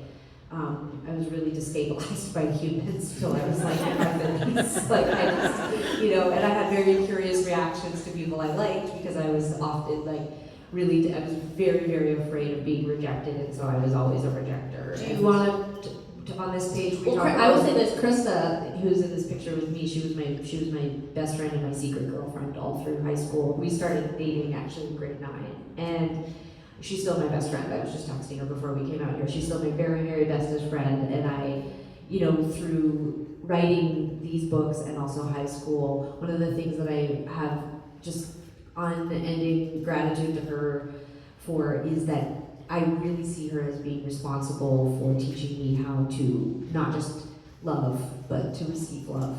And she was, and still is, one of the most just patient, thoughtful, curious. Like, I don't know what she could possibly be curious about now from me. Like, I mean, I've just been around her for so long. And yet, I feel like I could call her right now and she would talk to me for like 5 hours. Like, I just love her. And I think all the time, like, gosh, I'd be a different person if I hadn't met her. If she had been the first person. And we all know this because most of us have a bad first person that we dated. My first love was good. And my first love was reciprocal. And it was respectful, and I learned so much in friendship and in my romantic relationship with her. Okay, my first crush was on this side, and she was introduced to me by Sarah's crush. They went to high school together. If you've read high school, you know these characters well. I texted her a couple weeks ago and said, we're doing this crush book tour and I need to put a photo of my first crush up, so can I put a photo of you up on the screen? Here's a couple options, and this is everything of our relationship. She wrote back and said, I was not your first crush. That's true, I was just thinking to myself, God, you're so full of shit. No, I know, that's what she taught me was honesty. I know, but you're like the first crush I would put up on the screen and talk about. We had a relationship. Whereas all my other crushes, we did not have relationships, and so then this is where we're at. But I would tell this version of that story when she sees us. she is not coming because she got confused on the date, so she's not even coming. So she's gonna miss it. I switch up. Who is your first crush, Justin? My first crush, it was on, I think, the slide. That was when I came out. It was Like David, the slide, like the slide, yeah. No, like the Google slide. It was like David, the first the page. first one, Yeah. the first page. It had my really bad. David Bowie was your first crush? Yeah, David Bowie in Labyrinth specifically. Oh hell yeah! Come on, everybody, right? Everybody. Yeah, like The baby. It was really funny when I was asked who it was like immediately I was like, oh yeah, there was something about David Bowie in that I was just like, I was Sarah. I was doing the thing. Sarah. I was looking for the baby with him. It was all there. Yeah. And I had to I've seen it thousands of times. I knew we'd get along when I saw that slide. I was like, that's who she chose? That's amazing. And I was very, very methodical because I was like, I don't want to show the one, like a full body one, because everybody knows about the weird pants, and I was like, it's not about that. It was about his eyes. It's so weird that you're saying that because I feel that part of my fascination about David Bowie was specifically also rooted in Labyrinth and was about what was going on. I do think You guys all be Googling things if you're not familiar with this app. who is your first you don't have to use their real name, but do you remember first time you got not I'm dating this Like a person human back that then. I like a real crush, Unless it was David Bowie. in which case that's amazing. Why are we being interviewed by you? Well, I was actually trying to think of a really specific person, but my problem was I was insanely crushy. I had crushes on every boy, in the class. I would have these really elaborate stories of why they were loving me. I was like, can you let me as pencil, so, I was really like that. I was the kid that, even in, fourth grade, I remember I had this very elaborate plan about, kissing this boy that I had a crush on behind the portables at school, between, classes or something. It was very intense and real. That's how I know I'm gay. This story.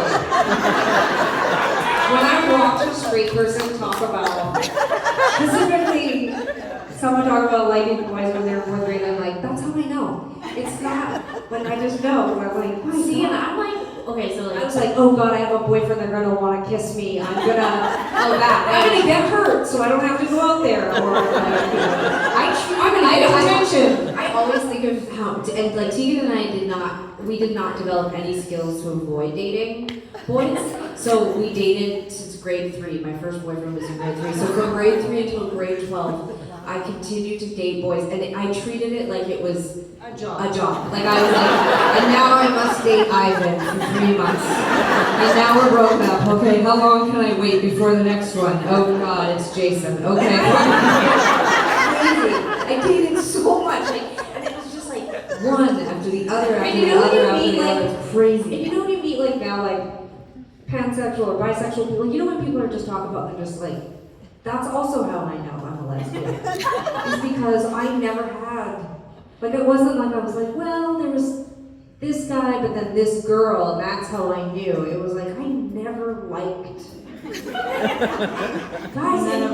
But it was so weird. It's compulsive, the crushing. I remember girls would call me after school and be like, oh, this person has a crush on you. Do you have a crush on them? And I would be like, yeah. And it just feels sick inside about it.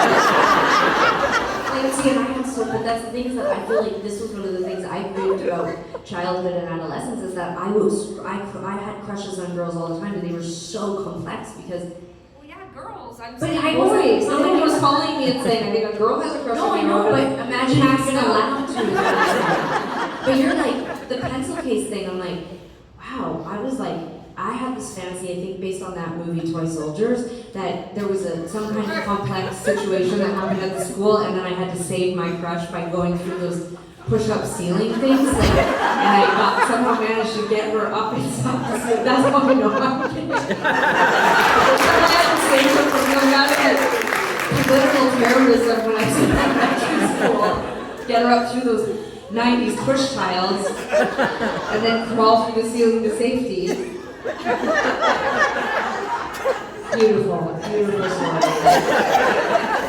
I had no idea we were gonna go there. I love it.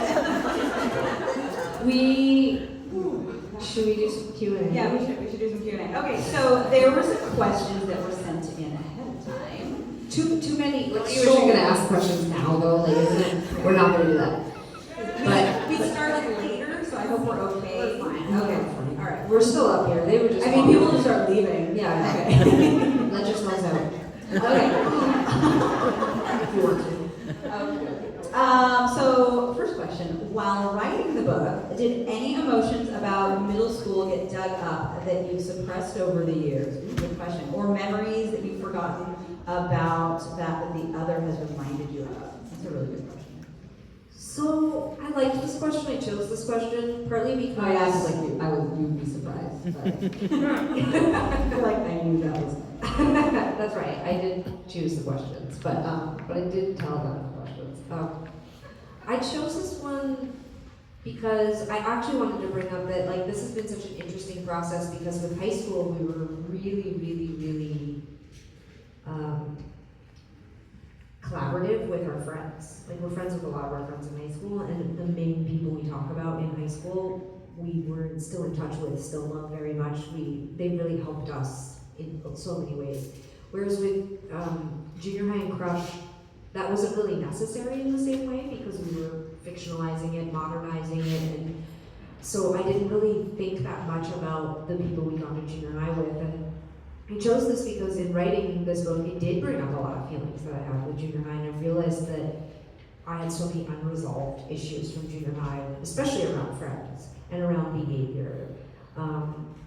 Like, I felt bad. I don't think that we were bullies, but we certainly were friends with bullies, and that's just as bad as being a bully, really, like when you just put up with bad behavior. The transition from elementary school to junior high, you know, we ditched some of our friends.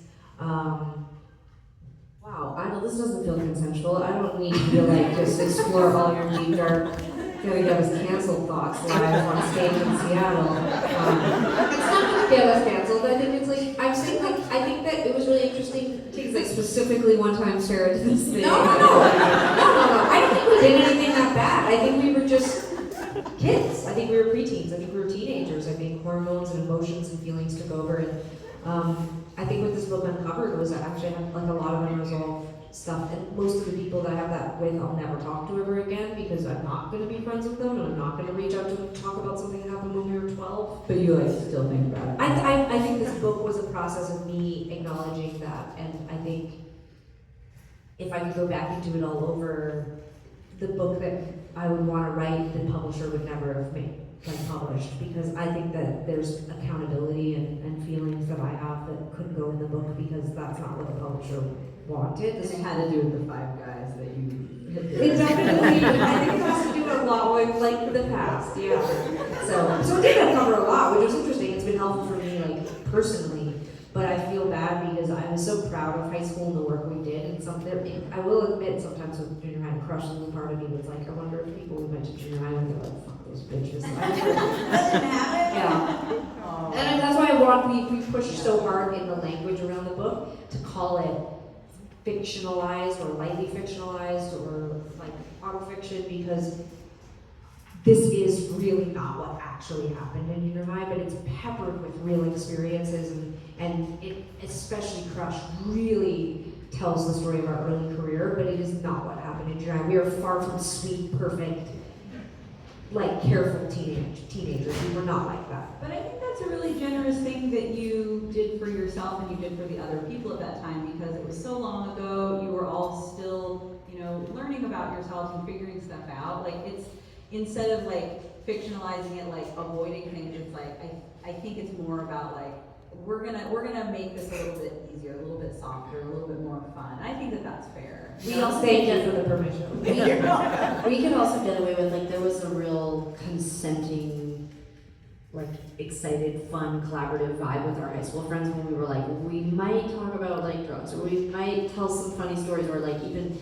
just, like, how exposing it was to talk about our friends who we had romantic relationships with. These are people who maybe they haven't talked about their same-sex relationships with us, you know? Like, they've been our friends for 25 years, they've brought their coworkers, their family members to our shows, or we've spent Christmases together, whatever it is. I don't know if Krista had shared with every person she's ever met, oh, Sarah's also my ex, you know? Like, and so there was an exposure that happened with high school that it felt like we really needed people's permission. And I know for junior high, how would we have, very different to tell those stories when you're talking about like 15, 16, 17, 18 than when you want to go back to like, hey, remember when we were 12 and you told us that really insane story about that thing you did over the summer before we started grade 7? Like, there would have been no permission, you know? Like, it would have been like, no, I was 12, don't ever tell that story again. Like, it almost feels like it would have, there would have been something very reckless and very different. So we knew right away, like, oh, this is so different than talking about high school where,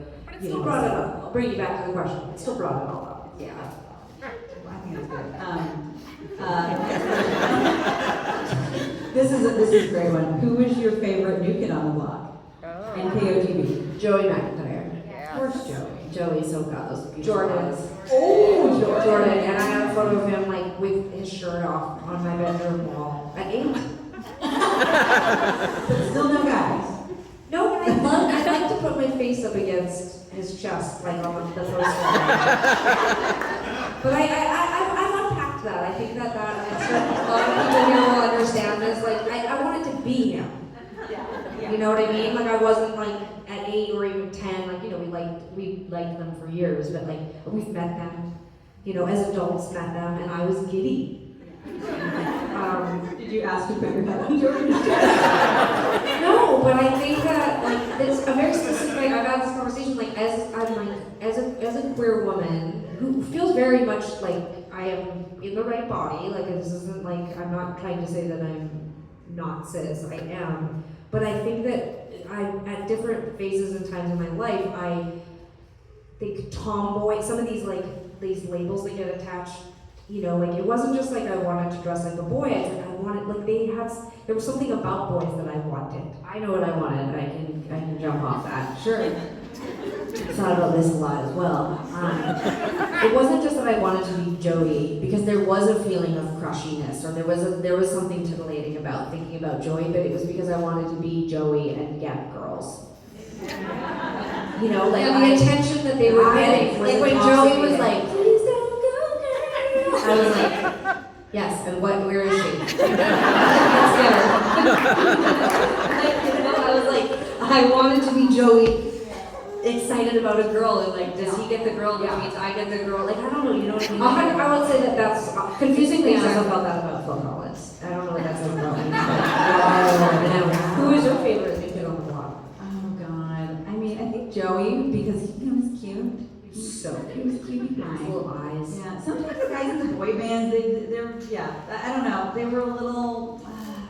They were so specific in like their flavors, you know. Like, it was sometimes be like, well, if it was like this part Joey and this part, you know, it was like it wasn't If necessarily. you had to choose another one, not Joey, who is your next favorite? You know who? I'm not gonna have an answer for this. Nobody liked. You know who made nobody ever picked John. That always. You know what? I was actually thinking He's so cool. Has anyone watched his show? No. He fixes up farmhouses and he's a goddamn babe. We missed it. We slept on John.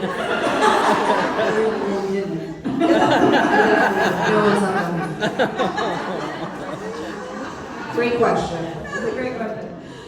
Okay, what advice would you give, or would each of you give to aspiring creatives who want to share or publish their work, but are disillusioned by the industry and what it takes to be a full-time artist? Thanks from Koki. I think you should answer this. You I should? yeah.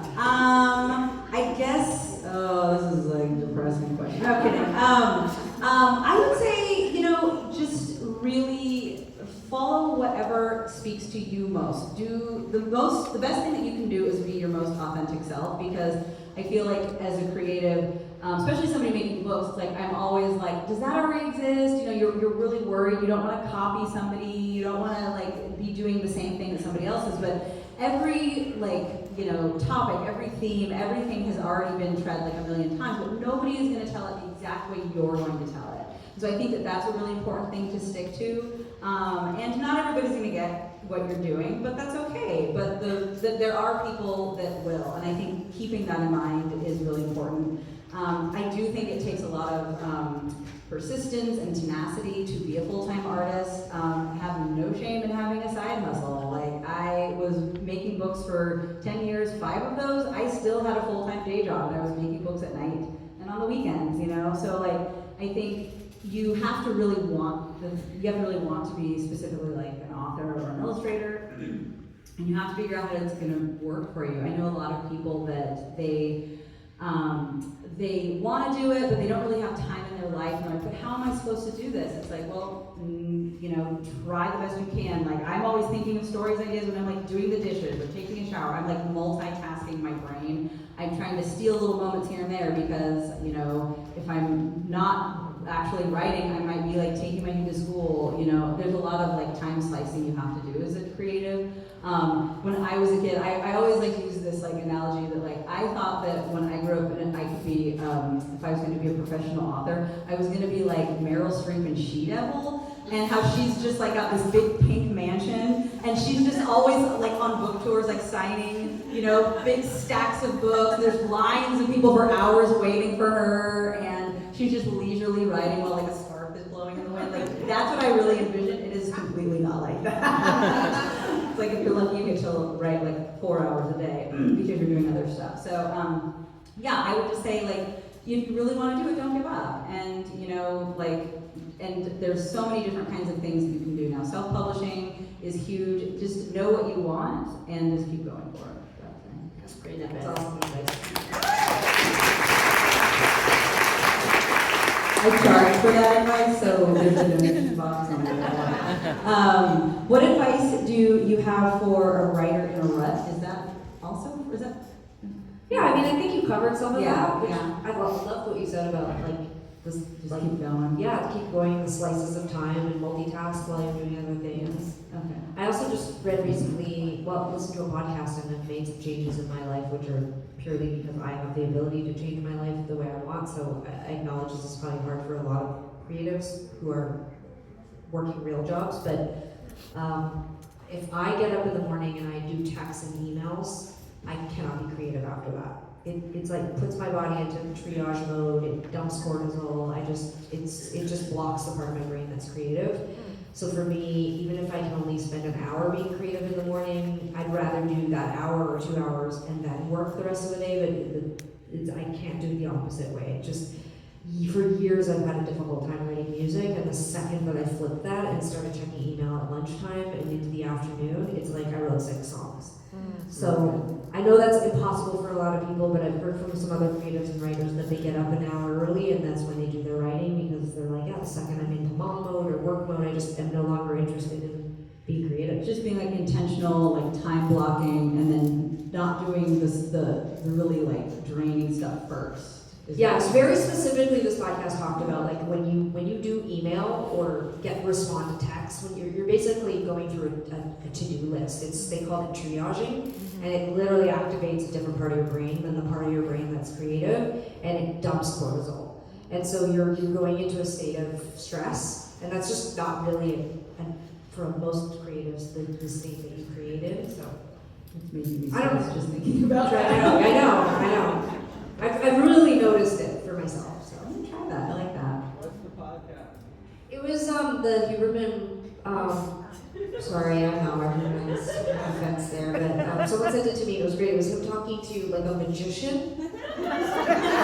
I'll find the episode. He's talking to this magician and this other guy, and they were. It was fascinating. It was very interesting. Recently, we were in the studio working on a project, and we were with these great guys. Now I'm not going to say their names because I'm about New to Kids on the Block. We were with the New Kids on the Block, and I was only a year into having a kid, and we we were having lunch the first day in the studio, and I was talking a bit about how, you know, we were really busy. We were putting out an album and a TV show, and like on the outside, it was like we were really busy and creative and looking like successful. But I was like, you know, actually, I'm feeling really not creative. I haven't written or done anything creative in what feels like forever, and I've just been in the actual act of promoting things that I had been creative and made years ago.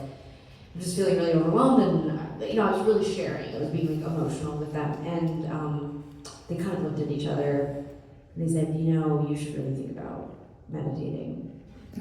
And I said, I don't want to. And, and they said, and I said, what I actually said was, no, they said, you should think about meditating first thing when you get up in the morning. And I said, well, right now I'm getting up about 5:30 a.m. with my 1-year-old. So that would mean what? Getting up an extra hour early and doing that, and I just went on this fucking tirade. Look at these two guys who are like going, good for you that you get up and meditate in the morning, watch Star Wars or whatever, your juice flowing. And like, Yeah, it's very triggering. The word self-care and like meditation or yoga to like a parent, you're like, die. I was like, absolutely. I'm getting up at 5:30 and I'm hanging out with my baby and I'm doing the thousands of other things I have to do. But yeah, I just remember being like, I am meditating. I'm listening to the Prince Harry memoir on audiobook, taking care of my baby. That's what I said. There you go. Just pop yourself right out of that rut.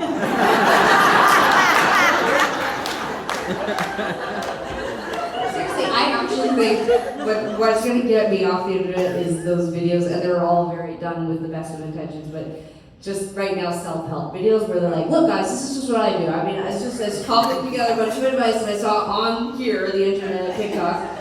It's just crunches, deep breathing, wear that tape over your mouth, do not drink. Meditate 16 times a day. Take time for yourself. You gotta put you first. You gotta listen to these podcasts. Also, you can only eat raw food. It's gotta be organic, but not the organic from the stores that are close by your house. You have to go to a farm. It's just once a week. And it's just like by the end of the thing. And then they're like, don't forget your stretching before bed. And then one more meditation. And then do not have your cell phone near your bed. It's gonna take, don't wear those AirPods, you're gonna get a tumor. It's just a little bit of advice that works for me. I hope someone got that good. And you know what, it's all good advice, but it used to be, this is the other problem, this is my last thing. Yeah, I've been meditating, but this is what I'm doing instead. So, it used to be that people would have like a focused video, like it would be like just about vegetables, or it would be just about meditation, and now it's all of the things that you're supposed to be doing in one video, and you're like, so you put it on and you're like, okay, I'm gonna do it along with the video, like you're like, what are we doing, we're doing crunches? Oh shit, we're on to vegetables? Wait, now we're on to I can't follow this video at all. You know what I'm saying? Like I need an instructional step-by-step video, I don't need you to jump all over the map.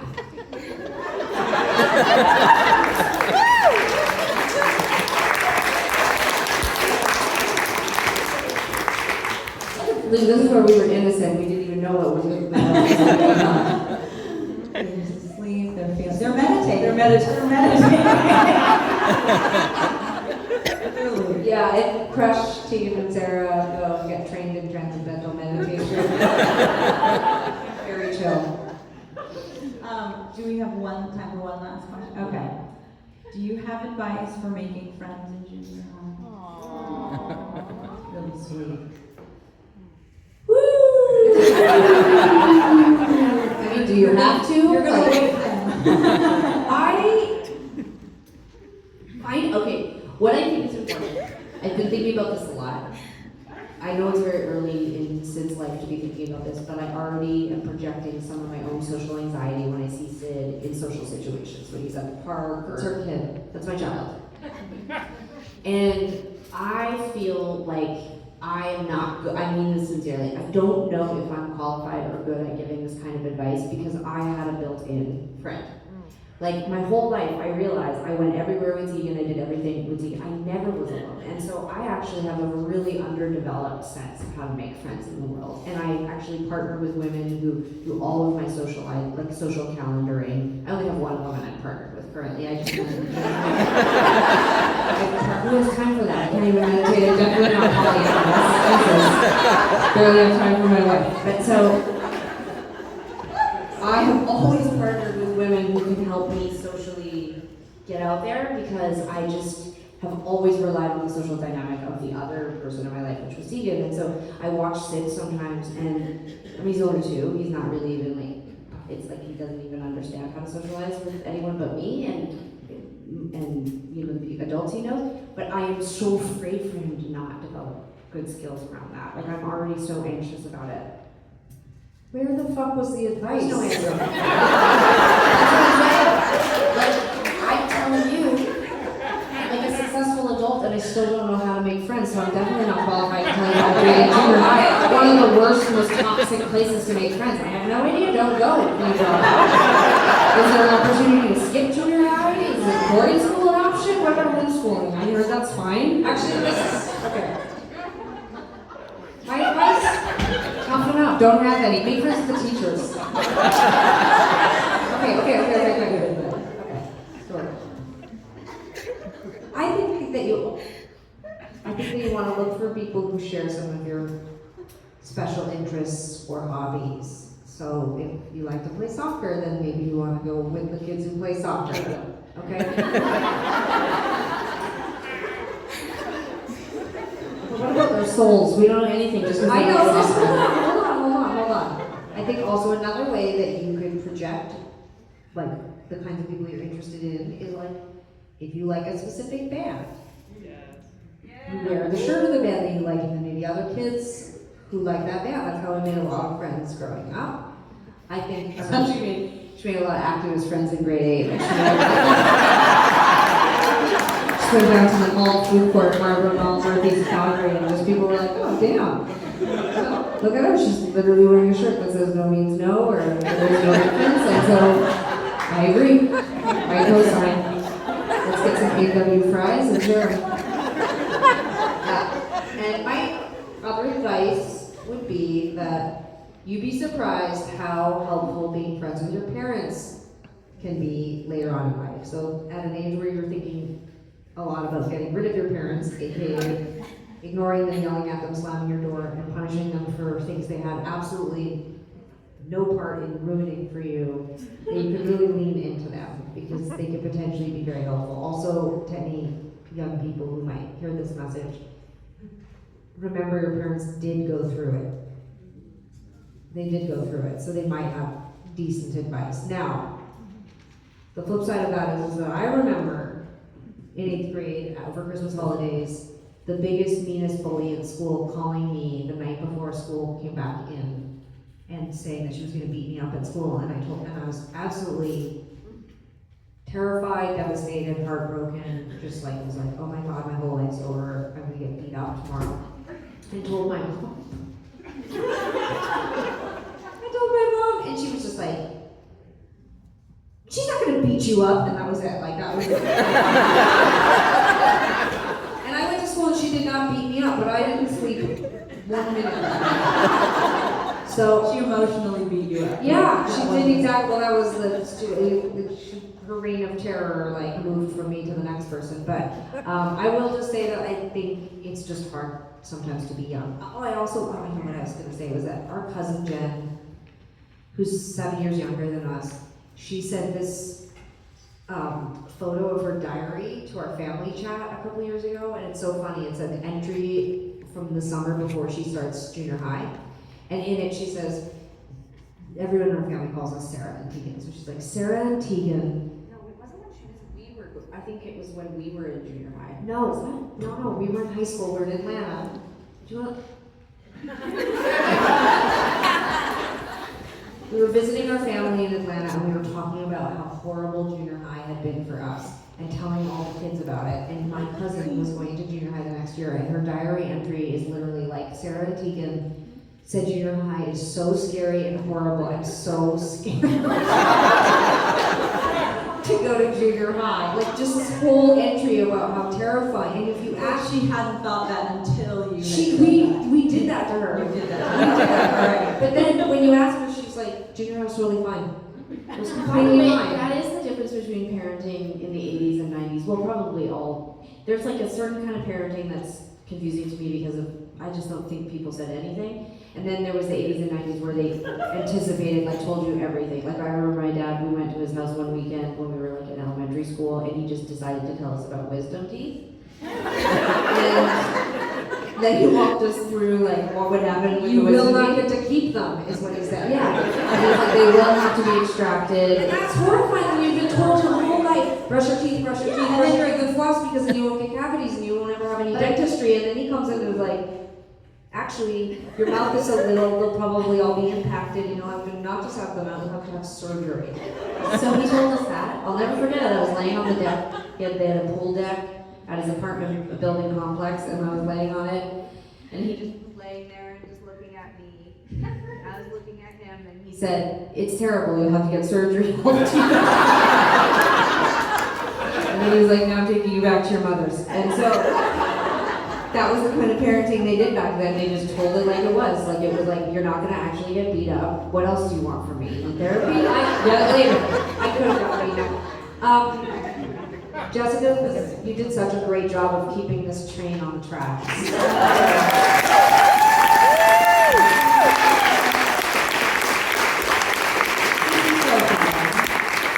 You did and a round of applause for Tegan for the clicker and the computer.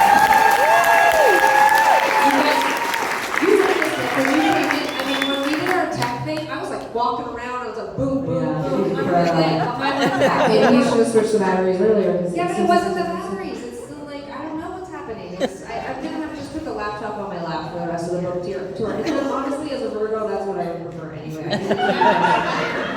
So I wanted to say thank you so much for coming and doing this. I like read Duel because I was like, oh my god, I have to, like, this is a book about sibling. I'm obsessed with sibling books, and I just can't recommend it enough. I watched you and your lovely partner sign all of the copies that they have here, so you can. And they both took their time. They actually with the gave us signatures. shit. We're The- like, we sign like this, Yeah. and they both meticulously signed in a way that was really beautiful. You had a special pen. He's gonna hold up the pen. There it was in his jacket pocket. Yeah, beautiful.